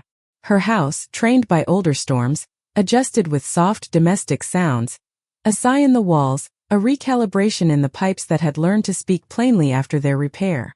She closed the ledger drawer, left the blue tin atop it like a candle that didn't need flame, and tied her scarf the way her mother had. One loop for warmth, one for courage. The first call came from the principal before the first bell. Power out across the east side. The district site down, buses late, cafeteria coolers afraid of themselves. Could she come? She was already putting on her coat. Buildings are clever about the timing of their needs. They phone the people who speak their language. At school, the hallways wore twilight. Emergency lights rehearsed their one-line script every 20 feet. The custodian with the oldest hands had propped doors open to let the gray loosen itself into the building. Children arrived damp and bright-eyed, carrying weather on their shoulders in little wet parentheses. Teachers did the arithmetic of triage, where to sit, how to keep a room warm with voices, which anxieties would be made worse by the dark and which would be soothed by it. The counseling room, the circle room, filled immediately, as if the power outage had simply given all the unspoken worries an alibi to be spoken sooner. Someone suggested waiting on the district for instructions. Margaret smiled with the patience of roofs and started anyway. She set oranges on the table like small sons and as children peeled them, practiced the story they would tell themselves about today, that fear can be a visitor if it does not steal anyone's shoes, that rooms can be bright without bulbs, that together is a technology older than electricity. By mid-morning, the power grid shrug had turned into a sulk. Refrigeration in the cafeteria needed a plan. The new assistant cook, a man who moved like a careful yes, looked at Margaret across a tray of thawing possibilities and asked, "Think your room could feed a small army?" She glanced at the oranges. "We've trained for this." The custodians rolled carts down and back. The stove, gas-fed and stubborn, offered flame without circuitry. They made sandwiches as if building bridges, bread as banks, protein as span. Children lined up with their maps of shyness and hunger. Grown-ups learned that kindness speeds service better than orders. By noon, the school had become exactly what it is at its best, a city that doesn't need permits to love. In the small eddy of quiet between lunch and after, a teacher stepped into the doorway with a face that had just learned how heavy a rumor can be. "The center on Maple is flooding," she said. "And that apartment building next to it, people are being moved out. The shelter's full." The sentence hung like a coat everyone needed to try on. There was no time to hold a meeting about it. There was only time to be who they already were. "Here," Margaret said. "We'll hold the spillover here." The principal, arriving with a paper towel roll like a sword, stopped, blinked, and nodded. Yes, we will." District protocols, it turned out, have a tiny clause no one reads. Common sense supersedes almost everything in a storm. They propped open the side entrance and announced with a sign handwritten large, "Come in." Cots arrived like small boats, battered, useful. Blankets learned the shapes of new shoulders. The circle room expanded into a commons by simply opening the door wider, and deciding its purpose could multiply. Elderly neighbors came with memories of older outages and instructions that turned into jokes. Mothers came with bags that held the sediment of 10 emergency plans and still felt inadequate. A teenager arrived with a cat zipped inside his hoodie like a contraband heartbeat. The rule against animals didn't show up. Someone scribbled on a sheet of paper, "In a storm we protect even the things that shed." Around 2, a cheer went up for no reason except that the rain had decided to recalibrate into a less anxious insistence. It was at that moment the turning point took on a face. A woman at the door, hair dark with weather, baby against her chest, eyes doing the arithmetic of 100 choices that all cost more than cash. Margaret recognized her. Not by name first, but by the way her shoulders asked permission from gravity before moving. She was the young woman from the celebration, the one with the tree name and the quiet mouth. Up close, you could see that she was the kind of person who'd learned to attest to herself in the mirror before crossing thresholds. They didn't perform recognition. They arranged a cot, found a corner, located diapers the way miracles locate themselves, through a series of small, correct guesses. The young woman did not ask for a speech. She asked for warm water. Margaret brought it, and then, because the moment had the rare integrity to hold two truths, she also brought silence. It sat between them like a friend neither wanted to impose on. The baby slept exactly as babies do when they are allowed to borrow the breathing rhythm of someone steadier. By late afternoon, the district finally found its phone voice and made official what the building had already declared. The school would operate as an overflow shelter until power returned. Volunteers arrived wearing the expression people wear when they are shopping for redemption. Margaret put them to work so redemption wouldn't have to pose. Someone set up a charging station attached to the one outlet that believed in itself. People handed their phones over like prayer beads. A boy snapped a picture of his grandmother wrapped in a school mascot blanket and said, "She looks like a champion." She did. At dusk, with the gym floor learning the geography of a temporary town, the principal looked at Margaret in the way colleagues look at each other when a sentence they could not write has somehow finished itself on their table. "We need food for tomorrow," she said. "And batteries. And a generator if this keeps going. The district will reimburse." She said it like a promise she cannot personally keep. Margaret nodded with the face of a person whose next breath is a plan. She walked to the office, lifted the phone and called the advisor. His recorded voice tried to route her through an after-hours labyrinth. She pressed 0 until a human answered. "Do you remember?" she asked when the advisor took the line. "That small spigot we opened on the orchard?" He did. "Open it wider," she said. "For a week. Direct to the school foundation. I'll send the paperwork in the morning. Tonight I need authorization numbers." The advisor was silent for a heartbeat. People often are before they witness a decision arrive fully dressed. "Done," he said, not because he had the authority before she asked, but because he understood which kinds of authority are real. She called the market where the owner keeps an extra key under the mat and a ledger in his head. He listened, agreed, and met her at the back door with his hair still carrying shower. "Take what you need," he said, but then he added the phrase that keeps towns from becoming cartoon. "Tell me what it costs when you know." She called the hardware store, then the church with the truck, then the diner whose owner had learned that coffee is a sacrament if you pour it often enough. She was not directing a rescue. She was waking a map that had always been there. The generator arrived at 9, heavy with the sound of stubborn kindness. It coughed to life and offered the gym lights that humble color only generators know how to mix. A little hope, a little headache. Children cheered like sports had just been invented by light. The old dog under the cot accepted this as necessary and went back to sleep. Margaret stood in the doorway and let the sound of voltage fold into her. The turning point didn't announce itself as triumph. It arrived as a building that had refused to be only the thing its budget named it.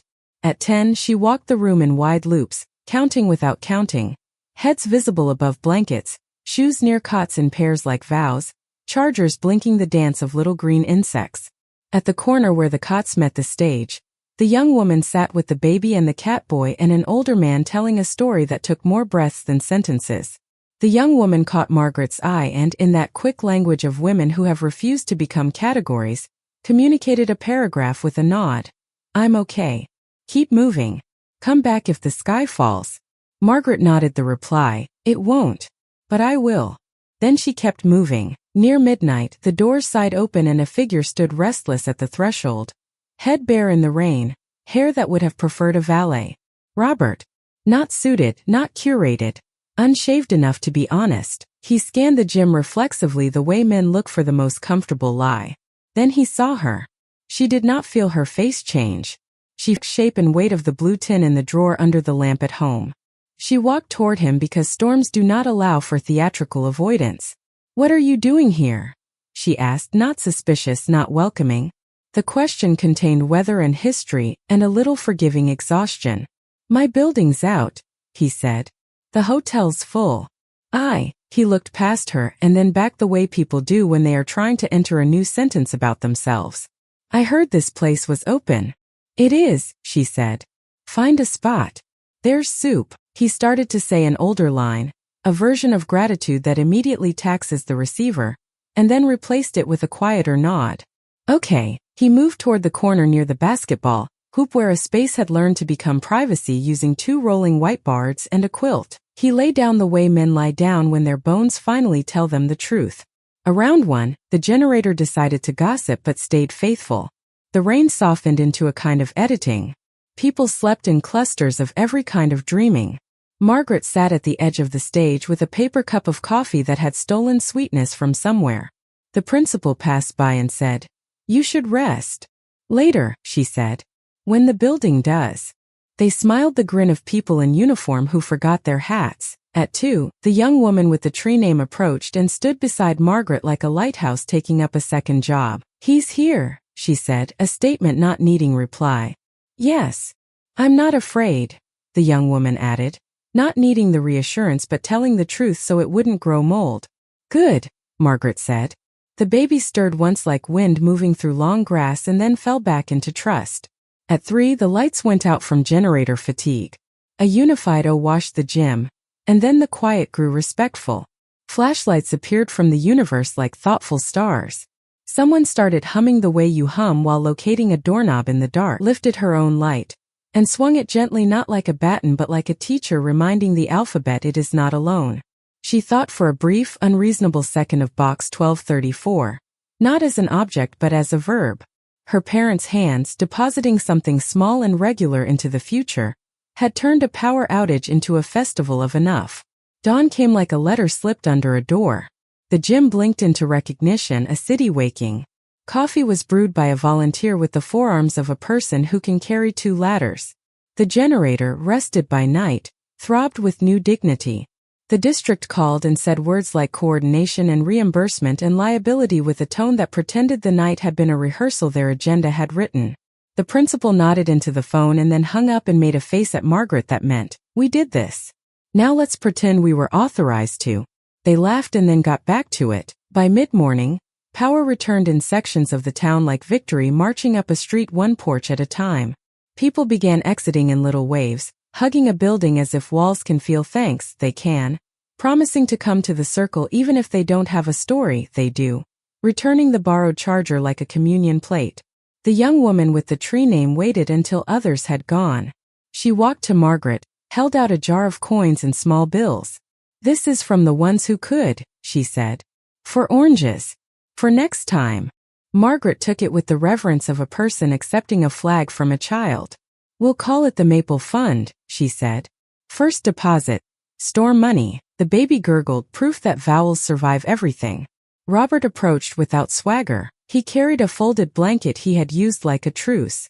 "Thank you," he said, 2 words that for once did not try to be a thesis. "You're welcome," she said, 2 words that did not attempt to be a history book. You ran this?" He gestured at the gym that had remembered it was also a ship. "No," she said, "in itself. I just kept the doors open." He nodded and then asked a question that used to live in his mouth for other reasons. "Can we talk?" She considered the schedule of a day that had already spent itself kindly, and saw 1 inch of time with no immediate owner. "Walk with me to the dumpster," she said, indicating bags of trash, evidence of sandwich architecture and child weather. He picked up 2, she 1, and they walked into the wet bright. Near the bins, Truth found them because Truth likes the smell of rain and work. "I said something once," he began, "that should have made my tongue fall out." She did not rescue him with the line. She waited for the rest. "I believed it when I said it. I don't now. I don't know if it matters that I've learned." He looked smaller, not humiliated, but resized to match his actual volume. "It matters to you," she said. "That matters." He nodded like a student who has received a grade that is not a number. "Are you okay?" he asked, a question finally free of the need to be answered yes. "I am more than okay," she said simply, and in the saying it, felt the sentence ring true the way a good glass does when you tap it. He breathed out, maybe because he had been holding the breath for years, and said, "I wish you steadiness." She smiled. "You too." They threw away the bags. That was the whole conversation. It turned. What turns at a turning point is not always a decision. Sometimes it is a definition. After the storm, the circle room stopped being just a nickname. It acquired a name. Children started calling it the orchard without prompting because the bowl of oranges and the feeling of fruit after patience insisted on the metaphor. Staff began using the name like it had always been there. Meet me in the orchard. The principal put it on a small sign made by a student who liked letters and safety. The district, in its paperwork, called it Room 2B. Reality, in its precision, smiled and kept saying orchard. The market sent the invoice for the storm groceries. Margaret met the owner at the counter and paid. With the maple fund, with the spigot from the orchard, with cash in an envelope that had learned her handwriting. He tried to discount. She allowed him to, then quietly slipped the discount back by ordering extra for the circle. Stop that, he said with mock indignation. Never, she said with sincerity. The town stayed itself. The turning point also reached into the bank. The advisor asked for a meeting, not sacred, just necessary, to make sure the emergency protocol was built into the accounts going forward. He suggested a line called community weather, because finance people like to feel clever when they're being good. She didn't argue. They created a standing instruction, when sirens switch on kindness. In the paperwork's margins where no one ever writes, she wrote in pencil, for storms with names and storms with insults. The advisor, seeing it, nodded with the proprietary grief of a man who knows numbers are never the whole row. Back at school, the Committee on Scalable Compassion met and, guided against their will by reality, agreed to keep certain things unmeasured. They created small budgets for snacks without receipts, provided by stores that understood why some lines never get audited. They put a key to the orchard on the custodian's ring and on the nurses and, quietly, on the clerks. They did not put one on the superintendents because the building itself laughed at that suggestion, and then pretended not to. Margaret learned that bureaucracy can be tamed by humor and provision by $10. Meanwhile, tomatoes continued to argue themselves into sweetness. She roasted a tray and took it to the custodians, who ate with the amazement of people still capable of wonder. The oldest one, mouthful, manners dancing, said, "You grew stubborn into delicious." She put the sentence in the blue tin under the ribbon, so it could be used later when someone needed to tell themselves a bedtime story that contained vegetables. One late afternoon, an envelope arrived from the post office again, this time in the clerk's practical hand, found in back file. Belongs to you. Inside, a postcard-sized certificate with a company's name she dimly recognized from old soap ads and new energy headlines. A dividend reinvestment slip. Her father's check marks, each one a decade old. She brought it to the advisor, and he raised his eyebrows exactly the way a person should when a ghost makes a deposit. Small on paper, he said, running numbers that never get tired, but it bought time many times over. Time is the only currency that appreciates when shared, she said, and he wrote that sentence down because he had decided to be a museum too. The turning point had one more requirement, not a victory lap but a vow. She sat at her kitchen table and wrote a letter, not to any man, not to the district, but to the future that would inherit her. She called it a will because law likes nouns, but it read like a syllabus. She left the house to no one yet because she intended to live in it a long time. She left the orchard a fund that would refill when storms arrived with or without names. She left the ledger to the mentee with the gravity-hesitant hair with a note on the inside cover, "You don't owe the fire your furniture." She left the blue tin to the building itself in a way a notary would frown at and a custodian would understand, a promise to keep a drawer in the orchard that hums, filled with relics unimpressive enough to keep people honest. She left the tomatoes no instructions. Tomatoes are better at being tomatoes than testators. After she signed, she didn't cry. She made tea and sliced bread and buttered it right to the edges like people who care about morale. She took a plate to the porch and ate while the evening examined the neighborhood and found it acceptable. The street sounded like a city that had recently proved it could be a town when required. A boy across the way practiced a new trick on his skateboard. The board provided immediate feedback. A woman watered a plant that had decided to believe in itself again. A dog adjusted its understanding of mail trucks. None of this was dramatic. All of it was the point. A week later, the principal announced, in the voice of someone who knows how to officiate and still be human, that the district wanted to honor the orchard and would the counselor please say a few words at the assembly. Assemblies are tricky. They can turn sincerity into entertainment if you're not careful. Margaret said yes on one condition, that she would not tell a story that turned children into evidence. They agreed. On the day, the gym, now a memory palace, filled with the rustle of chairs and the buzzing that precedes collisions. She stood not at the center, but a step to the side where leaders stand when they don't confuse spotlight with light. She did not recount the storm. She did not present numbers. She told a short story about a mailbox rented with $10 and a promise, about patience that doesn't brag, about oranges that are easier to peel if someone starts the corner for you. She said one sentence she'd written in pencil and now wanted in ink.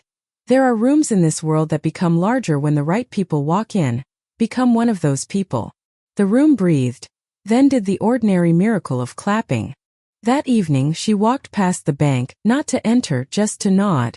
A woman at the ATM turned and said, "Are you the?" and then stopped, unwilling to shove a person into a category.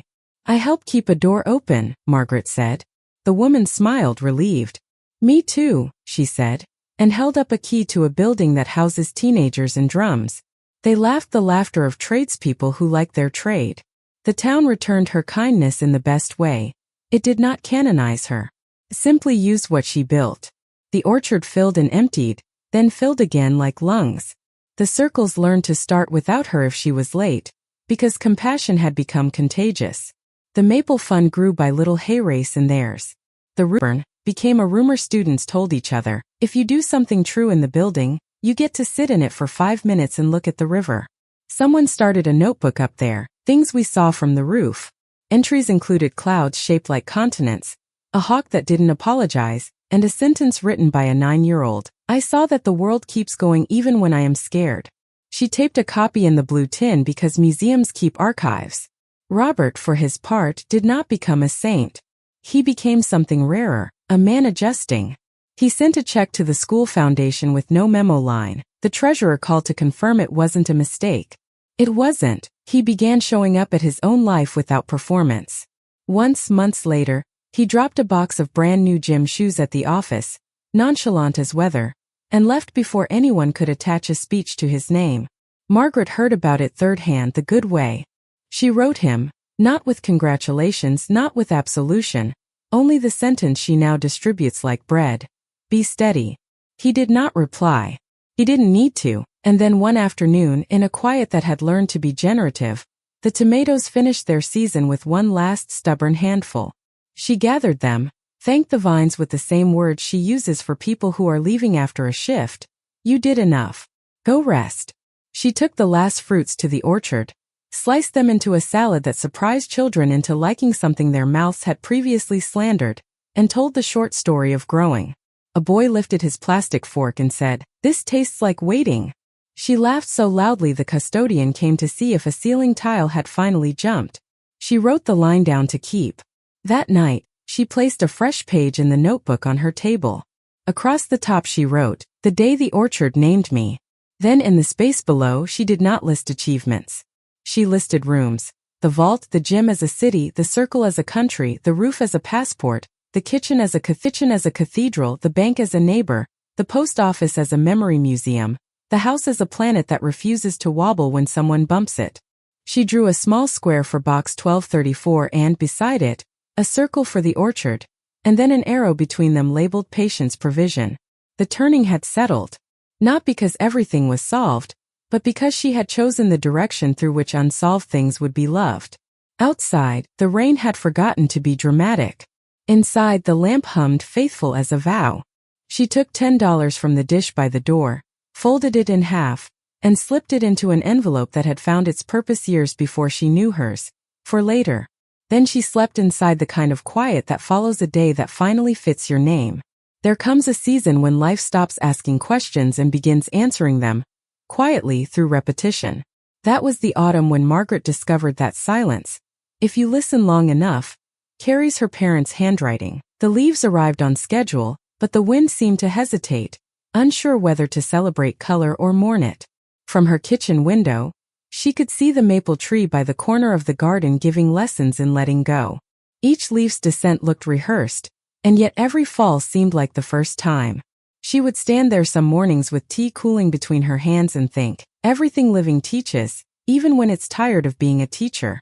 The world had slowed itself around her, as if waiting for her to notice what had actually happened. She was no longer surviving storms. She was tending seasons. And that, she thought, was more demanding. Her routine had become ceremony. The mornings began with the steady rhythm of purpose, bread toasted to a soft gold, butter spread edge to edge, the lamp's hum breaking the silence before the day could. The afternoons were for the school. The orchard, as the children called it now, had grown into something neither she nor the district could quite define. And the evenings belonged to reflection, that quiet, luminous interval between what has been given and what must be given away. One late afternoon, as dusk rehearsed its colors, she opened the ledger for no particular reason. The pages had aged into a shade that reminded her of her mother's aprons, sun-bleached but dignified. She read the lines not for numbers now but for meaning. Each entry, a decade apart, looked like the pause between two prayers. Her parents had never written instructions. They had written belief. She touched the earliest line, written before she was even born. June 5, 1963, $10, patience, repeat. And underneath it, in her mother's softer hand, for her future courage, not comfort. The air thickened around her then, not with grief but with recognition. They hadn't been saving for her survival. They had been saving for her awakening. Reflection, she realized, often hides in ordinary errands. That week, the bank called to confirm a change in the community weather protocol. The new advisor, a young woman with confidence like new shoes, asked if Margaret could come in to sign a few documents. She didn't mind. Banks in their way were like cathedrals of patience. When she arrived, the advisor greeted her warmly, eyes shining with that peculiar reverence the young have when standing before living proof that the long way home actually works. She handed Margaret a sheaf of papers and said, "We've set up automatic transfers to the school foundation. It's really quite extraordinary what you've built." "It's," she hesitated, choosing a word big enough to hold respect. "Alive." Margaret smiled. "It's not mine," she said. "It's theirs. The ones who come hungry for something no one sells." The advisor nodded, a little embarrassed by how easily this older woman could rearrange meaning. As Margaret signed, she noticed a photograph on the advisor's desk. Two children in Halloween costumes, grinning with the something in their eyes made her pause. "They look brave," she said. The advisor laughed. "They're chaos. But good chaos." Margaret nodded. "Good chaos is the soil where kindness grows." The advisor wrote that sentence on a sticky note. She would find it years later, faded, still legible, still true. The days that followed grew slower, not in hours but in weight. Reflection began whispering through every detail. The house creaked differently now, as though it had exhaled all the ghosts that once lived in its corners. The tomatoes had completed their work and now offered their stems as memorials. The lamp, steady, loyal, patient, had begun to buzz softer, as if aware that its vigil had been noticed. She started to write again. Not letters, not ledgers, but reflections, notes for whoever would one day ask how to survive when the world stops calling your name. She called the collection When the Light Pauses. In it were fragments, each one smaller than a story but larger than advice. "Forgiveness," she wrote, "is not for closing a chapter, it's for remembering who you were when you first started writing. Love doesn't end, it changes verbs. Money is loud when it's afraid. Let it quiet down before you spend it. If they call you too old to matter, build something that outlives their mirrors." The notebook became a kind of companion, speaking back to her in the margin notes of her own handwriting. Every sentence, a small bridge between the woman she used to be and the one the orchard had made her. One Sunday afternoon, she received a letter postmarked from the school, written in the careful cursive of her mentee, the young counselor with the gravity-hesitant hair. "Dear Mrs. H. I wanted you to know something. The orchard has started a new thing. The children call it the Circle of Stories. Every Friday, one of them tells a truth they've been keeping. They start it with a sentence we borrowed from you. What if patience is just love that's not done yet? We thought you'd like to teaching us, even when you're not in the room." Margaret read it twice, then again. The words carried the calm weight of continuation, proof that what she had built no longer required her permission to keep growing. She folded the letter and placed it inside the blue tin beside her father's last note. Then she whispered, "You see, Papa? The orchard didn't end with fruit. It learned to plant people." That night the reflection deepened into something heavier, not grief, but gratitude too vast for comfort. As she sat in her chair, the lamp flickering its slow hymn, she realized the strangest truth of all.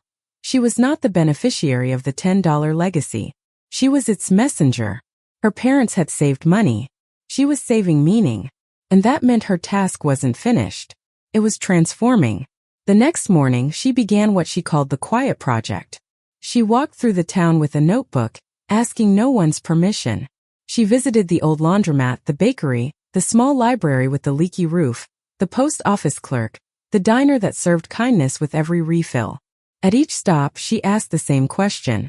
What keeps this place alive? The answers were as humble as they were holy. The regulars, said the baker. They keep coming even when the bread's late. Routine, said the clerk. We keep showing up even when the world forgets we're here. Grace, said the librarian, surprising herself. Grace and overdue fees. Margaret took notes as though documenting the science of survival. She knew one day someone would ask, how did this town stay gentle when the rest of the world got sharp? And she wanted to leave them a manual. Reflection, she learned, is not nostalgia. It is architecture. And architecture demands foundation. So she visited the graveyard where her parents rested, not to speak but to listen. The air there was so still it seemed to lean in. She sat cross-legged on the grass and opened her notebook. Mother, she said softly, you wrote for her courage, not comfort. I think I understand now. You were saving a door. So that when the world said I was too old to matter, I could open it myself. She placed one of the last tomatoes beside the headstone, a symbol of completed patience, and whispered, the orchard's still growing. It just changed the soil. The wind stirred, soft as a sigh, and a single leaf landed beside the tomato. Margaret smiled. The earth answers, she thought, only when you ask with your hands open. When she returned home, she found the mailbox flag lifted, a small red punctuation mark on the day. Inside was a single envelope with no return address. The handwriting was careful, masculine, and a little uneven. She opened it at the table, expecting perhaps a formality. Instead she read, Margaret, I passed by the school last week. They were outside planting trees. The sign said, the orchard grows. I didn't go in. I just stood there a while. I wanted to tell you I see what you've done. And I see who you've become. You were never too old. I was just too small. She didn't cry. She didn't smile. She simply closed her eyes and whispered the only words the moment required. You learned. Then she folded the letter and placed it in the tin beside the rest, not as forgiveness but as completion. Reflection, she decided, is not about regret or triumph. It's about symmetry, giving back what was given in a new form. So, on the first Saturday of December, she gathered the children from the orchard and walked them down to the post office. The clerk, familiar now with her quiet rebellions, raised an eyebrow. Margaret smiled. We're renting a box. The clerk smiled back. What for? For later, she said. She turned to the children. Every month we'll put something inside, not money but something that matters. A story, a drawing, a wish, a prayer, a plan. Remember what goodness sounds like. They chose box 2341, the mirror of her parents' number. The children clapped like they just invented hope. And as they dropped the first envelope inside, a crayon drawing of oranges and smiling faces, Margaret thought, maybe this is what forever looks like. Not gold. Not marble. Just ordinary hands continuing what love started. That evening as she walked home, the first snow began to fall, hesitant, as if seeking permission. The world around her blurred into grace. Her footsteps made a sound that reminded her of her parents' voices, quiet, persistent, sure. The lamp waited for her in the window, glowing like an invitation. She entered, set her coat on the hook, and sat for a moment before turning on the kettle. She realized she was no longer living after anything, not after betrayal, not after loss, not after a storm. She was simply living within. The ledger on the table seemed to breathe with her. The blue tin hummed softly when the heat came on. Outside, snow fell on the garden where I had learned to sleep without fear. And in that silence, Margaret understood what her parents' true investment had bought. Not wealth, not safe, but continuity. A life that could keep mattering long after the world stopped noticing. A legacy that needed no monument, only motion. That night, before sleep, she wrote one final line in her notebook. Some inherit money. Some inherit patience. The lucky ones inherit both, and spend them on love. And then she turned off the lamp, whispering to the dark. Tomorrow we begin again. There are mornings that feel like the world has decided to start over, and just hasn't told anyone yet. Margaret woke into one of those mornings. The first snow had melted overnight, leaving the air rinsed and tender. Sunlight wandered across her kitchen floor as though it had misplaced its map. She stood by the window holding a mug in both hands, the rehearsal for resurrection. For the first time in decades she felt no hurry. The day wasn't asking anything of her. It was an offering. She walked to school with a slow step, not because she was tired, but because she wanted to give the air time to memorize her. The sidewalks gleamed like old silver. Children ran ahead of their shadows, laughing with that untamed joy that makes adulthood seem like a rumor. At the orchard she found a new poster on the door. Friday Stories. Everyone welcome. The letters were hand-drawn in crayon and pencil, layered like time. Her mentee had organized it, the next generation learning the rhythm of giving without asking. Inside, the room looked exactly as it always had and yet felt different. The oranges were fresh, the chairs arranged in a wider circle than before. A boy was taping a piece of paper to the wall. She leaned closer to read. If you have a story, you have a seed. She smiled. The sentence was simple. The sentence was sacred. It was the kind of sentence you don't teach. It's born out of watching something grow. The first story that morning came from a woman in her 30s who worked nights at the hospital. She said she came because her daughter told her the orchard was where the air listens. She spoke softly, voice fragile but steady, about the patients who die in silence and the way their rooms still smell like courage. When she finished, no one clapped. The room just breathed with her. A man from the hardware store followed, telling how he'd once stolen a wrench from his father's shop when he was 12 and returned it last week after 43 years. He's gone now, he said. But I think he'd like that I remembered to bring it back. The children nodded like philosophers. Margaret sat in the circle and listened, truly listened, realizing that the orchard had become more than a place. It was a rhythm, a practice, a ritual. She wasn't its keeper anymore. She was its witness. After the stories, her mentee approached with that hesitant often show their own mentors. We've been thinking, she said, about expanding. Maybe to other towns. Maybe online. People keep asking if there are more orchards. Margaret looked around the room, at the oranges, the chair with the wobbly leg now permanently braced by love, the notebook of things we saw from the roof, the faint echo of laughter in walls that had absorbed too much truth to ever crumble. She smiled gently. There's only one orchard, she said, but it has many roots. Don't franchise it. Fertilize it. Every town doesn't need a room, they just need a reason to listen. The mentee nodded, taking notes she would someday teach from. So what should we call it when it spreads? Margaret thought for a moment, her gaze resting on the window where a branch of sunlight trembled across the glass. Call it the quiet movement, she said. Because that's how everything good begins, quietly. That afternoon she visited the bank, not out of necessity, but as a pilgrimage to where patience was once stored behind steel. The advisor, now more friend than functionary, greeted her with the kind of familiarity reserved for elders who have turned myth into daily life.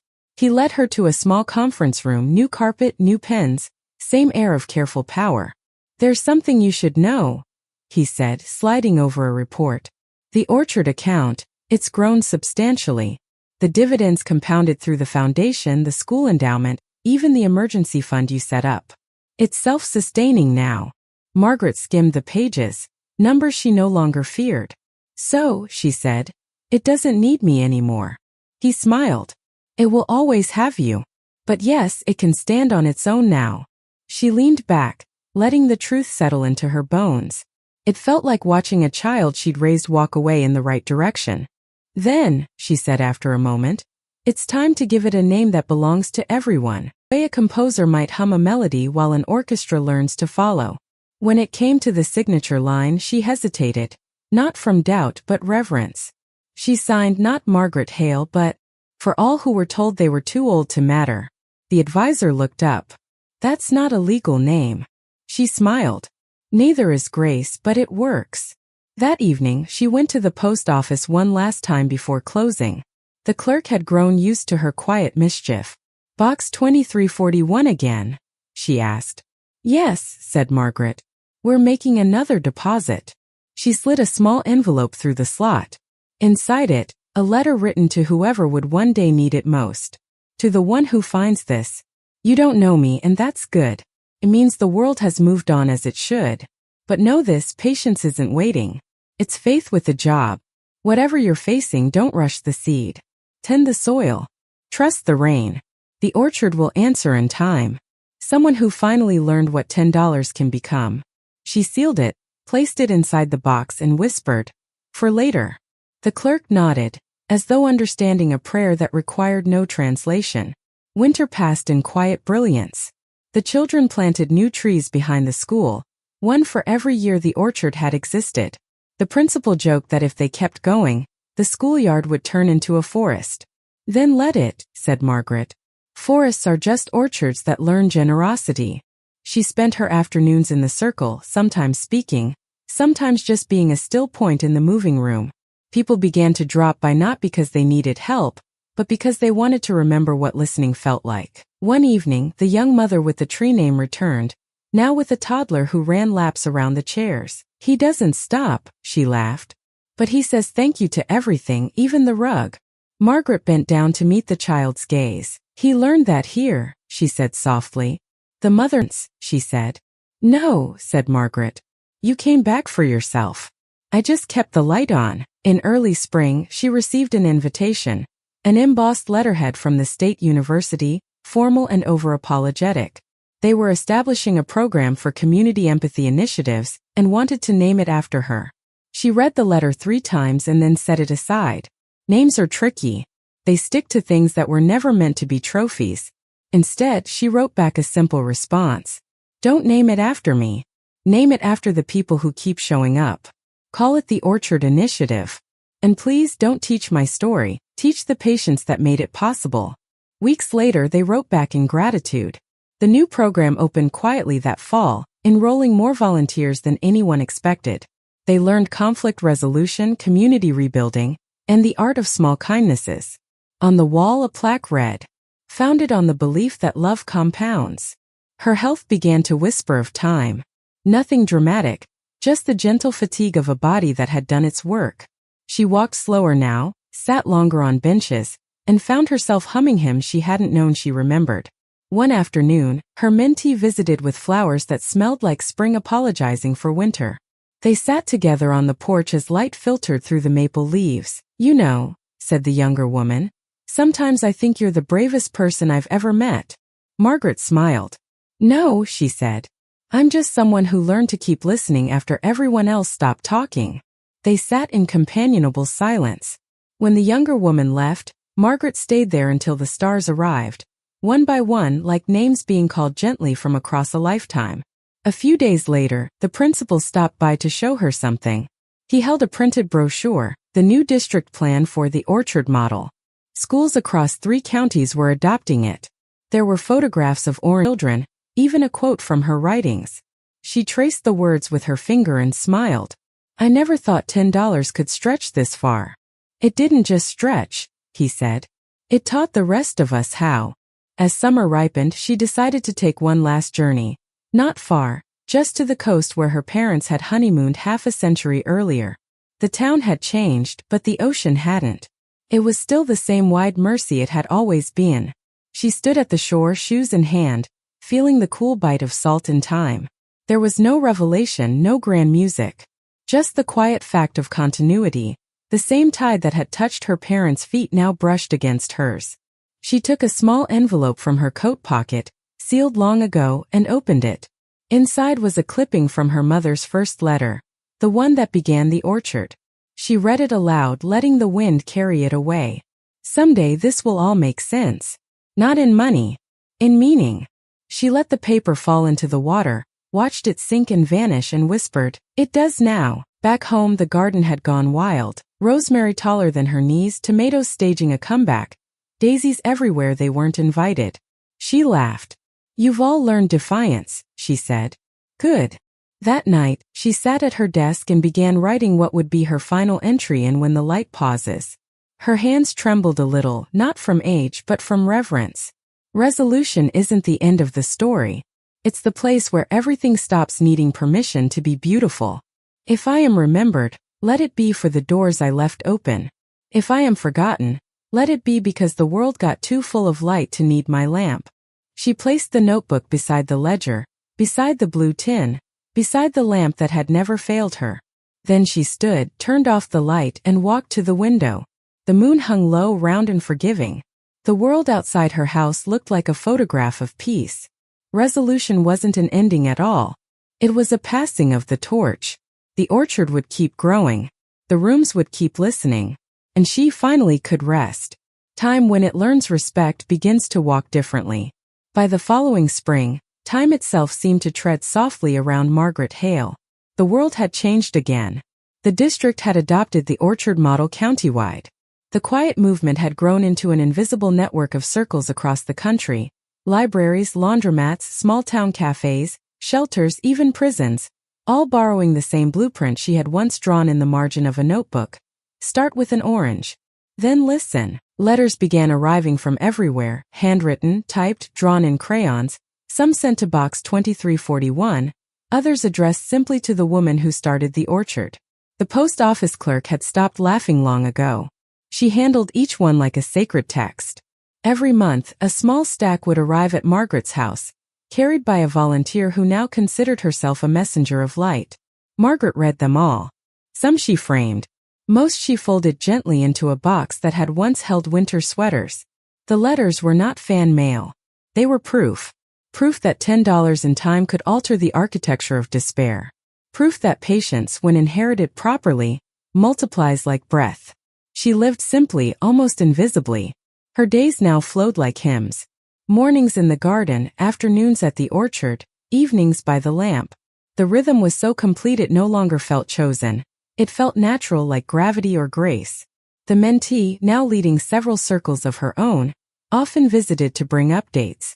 "They're calling it the Hale model now," she said one evening, half proud, half worried. Margaret chuckled. "Then they've missed the point. I didn't model anything. I just stayed long enough for things to bloom." The young woman grinned. "That's the model." One day arrived. Sharp suit, soft eyes, the kind that suggests apology for paperwork. He wanted to interview her for a publication called The Modern Heirloom. He called her an emblem of quiet revolution. She brewed him tea instead of granting him theory.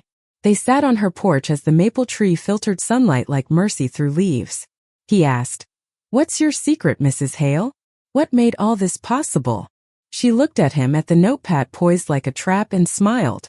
"There's no secret," she said. "Only small things done without permission from fear." He blinked, unsure if that was an answer. She continued, "Everyone thinks success begins with ideas. Doesn't. It begins with endurance.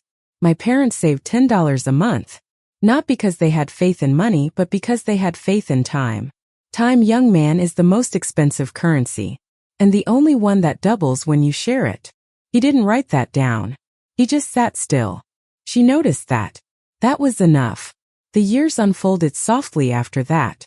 Margaret's hair silvered into wisdom. Her voice slowed into music. She no longer felt like she was living inside her body, but inside her story. The house stayed warm, not from heat but from memory. Children still knocked on her door, not because she was famous, but because children sense where love lives. They'd ask to see the ledger like it was a fairy tale artifact. She'd show them, let them touch the yellowed pages, tracing their fingers over her parents' handwriting. One little girl once asked, "Why didn't they buy toys instead?" Margaret smiled. "Because they bought time. And time gives everyone a turn." The girl nodded in that serious way children do when they recognize a truth they'll understand fully years later. As the quiet movement grew, a foundation was formed, without her name as she'd requested. Its purpose was simple: fund listening. It offered grants to anyone starting quiet spaces formed to be heard. Cafes for the lonely, shelters for the unheard, gardens where the angry could dig. And though she'd resisted credit, her photograph began to appear, on brochures, in articles, on small walls of honor in schools that had found peace through her patience. It was always the same photo. Her in the garden, holding a basket of tomatoes, face half lit, half shadowed. The caption read, "She planted time and harvested grace."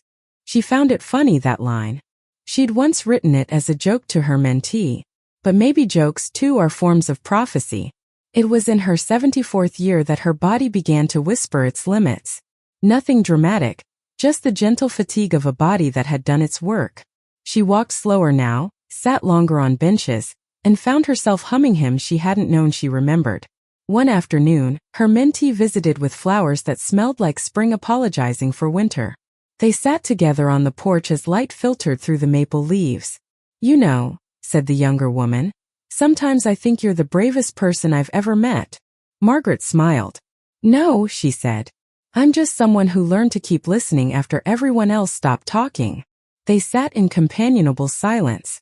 When the younger woman left, Margaret stayed there until the stars arrived, one by one, like names being called gently from across a lifetime.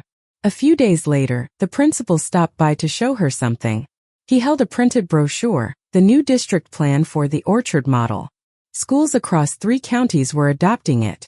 There were photographs of orange bowls, circles of children, even a quote from her writings. She traced the words with her finger and smiled. "I never thought $10 could stretch this far." "It didn't just stretch," he said. "It taught the rest of us how." As summer ripened, she decided to take one last journey.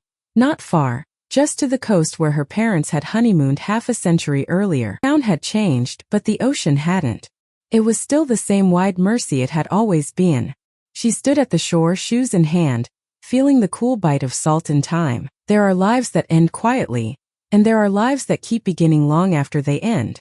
Margaret Hale's was both. Her house remained exactly where it had always been, on the corner where the street bent like a kind thought.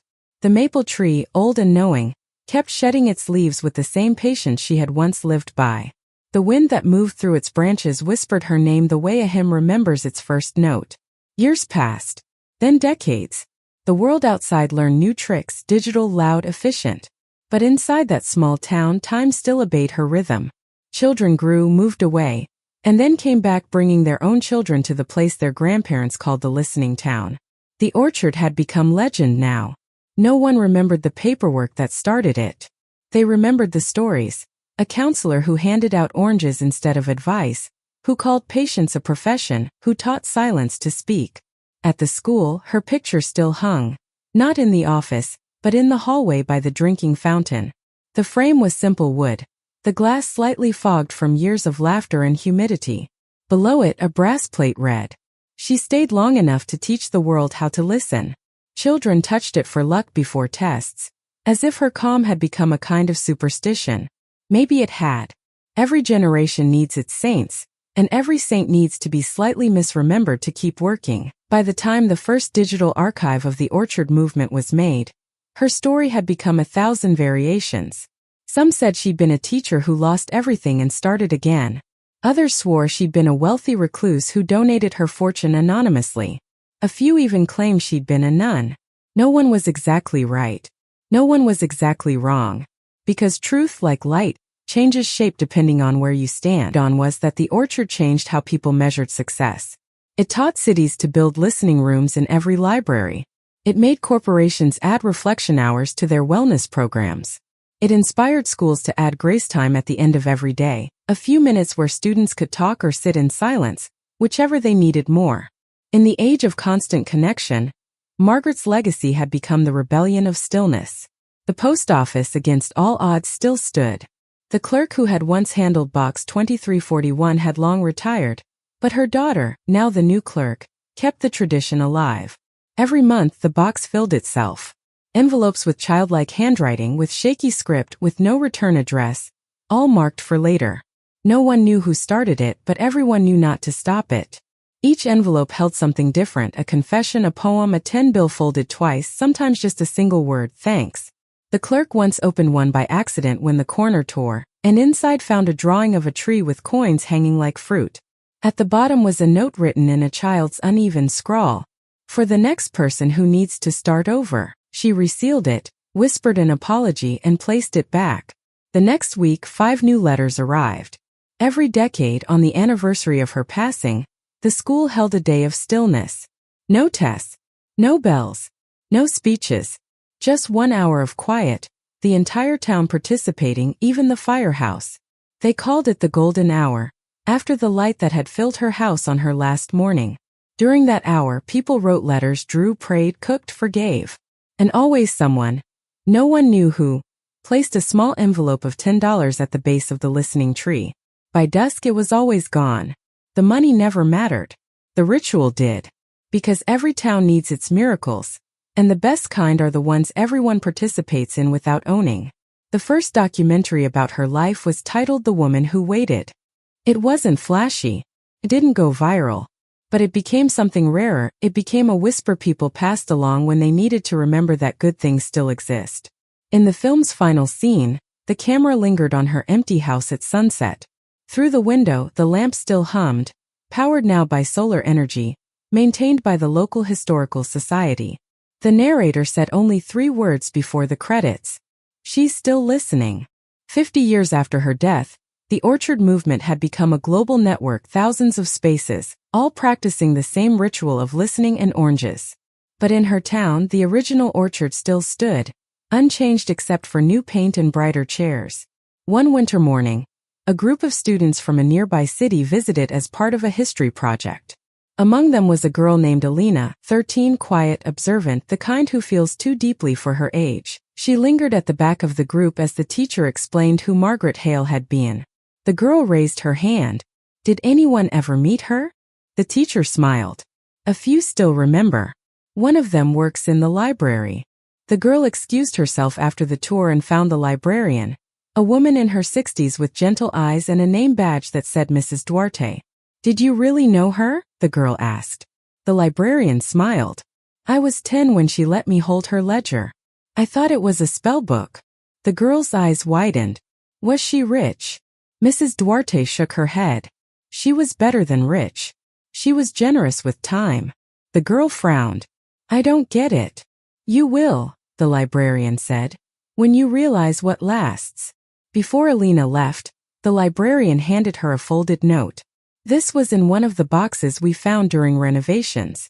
We never opened it. Maybe it's waiting for you. Alina unfolded it outside under the listening tree. The paper smelled faintly of cedar and old rain. You are right on time, child.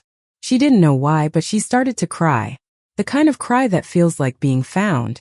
That night, she went home and told her mother she wanted to start something at school, a lunch group for anyone who didn't have someone to sit with. We'll call it the Orchard, she said. Her mother asked, why that name? Alina shrugged. It just feels like the right word. And so it continued. Generation after generation. The ledger of kindness grew invisible but endless. Every town that built an orchard added a small inscription on its door, started with $10 and one patient heart. The quiet movement evolved with time, audio circles, online spaces, virtual listening rooms. But every chapter kept a ritual. Once a month, someone would mail a physical letter to Box 2341. The postal service, now mostly automated, kept a single human hand assigned to that one box. They called it the Margaret exception. Even the algorithm knew better than to interfere with reverence. A century later, historians debated if Margaret Hale had been real. The world had changed so fast that stories began to sound like metaphors. But one graduate student, studying the impact of emotional literacy programs, found her birth record, her address, and a copy of her original ledger digitized by the town museum. He visited her house, now called the House of Listening. It was still small, still simple, still alive with light. He stood by the lamp, now encased in glass, still humming faintly. On a table nearby, a notebook lay open to the first page of When the Light Pauses. The words were faded but legible. Forgiveness is not about endings. It's about remembering who you were before you hardened. The young man, not prone to sentiment, felt something shift in him. He whispered, "We've forgotten how to wait." And the lamp flickered once, twice, as if agreeing. Outside, the maple tree still stood, older than the archives. Children, now digital, fluent in everything except silence, came to sit beneath it during school trips. Teachers told them that the tree could hear wishes. Some believed, some didn't, but all left quieter than they arrived. Every so often, when the wind was right, you could hear a sound under the leaves, like pages turning, like someone whispering through time, "Keep listening." Her story had returned to the soil now, Not as history, but as rhythm. Farmers used it as a blessing before planting. Teachers used it as a benediction before breaks. Mothers whispered it over cradles. Old men repeated it when the world felt too loud. She waited, they'd say. And the world caught up.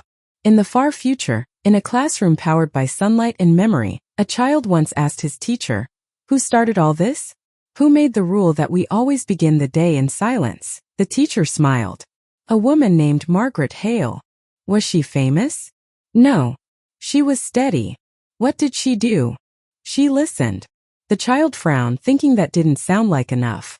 But as the morning silence filled the room, thick, safe, holy, he understood. It was enough.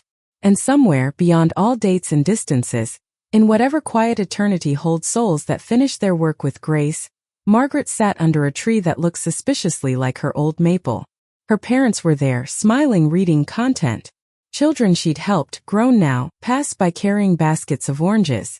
She looked around, saw the endless orchard stretching into light, and laughed softly. "Still growing," she said. Her mother nodded. "Always will." And then, as it always does in stories that remember mercy, the light turned golden, the wind softened, and the world kept listening. In the final shot, the camera pans across the old maple tree, its branches heavy with age and whispers. Children's laughter drifts through sunlight. The frame tilts upward toward the sky where thousands of years later rise like birds scattering into brightness. A voice narrates softly, the same tone that began the story. "They said she was too old to matter. But patience has no age. And love, real love, never retires." The screen fades to white. Then in quiet script, "The orchard keeps growing."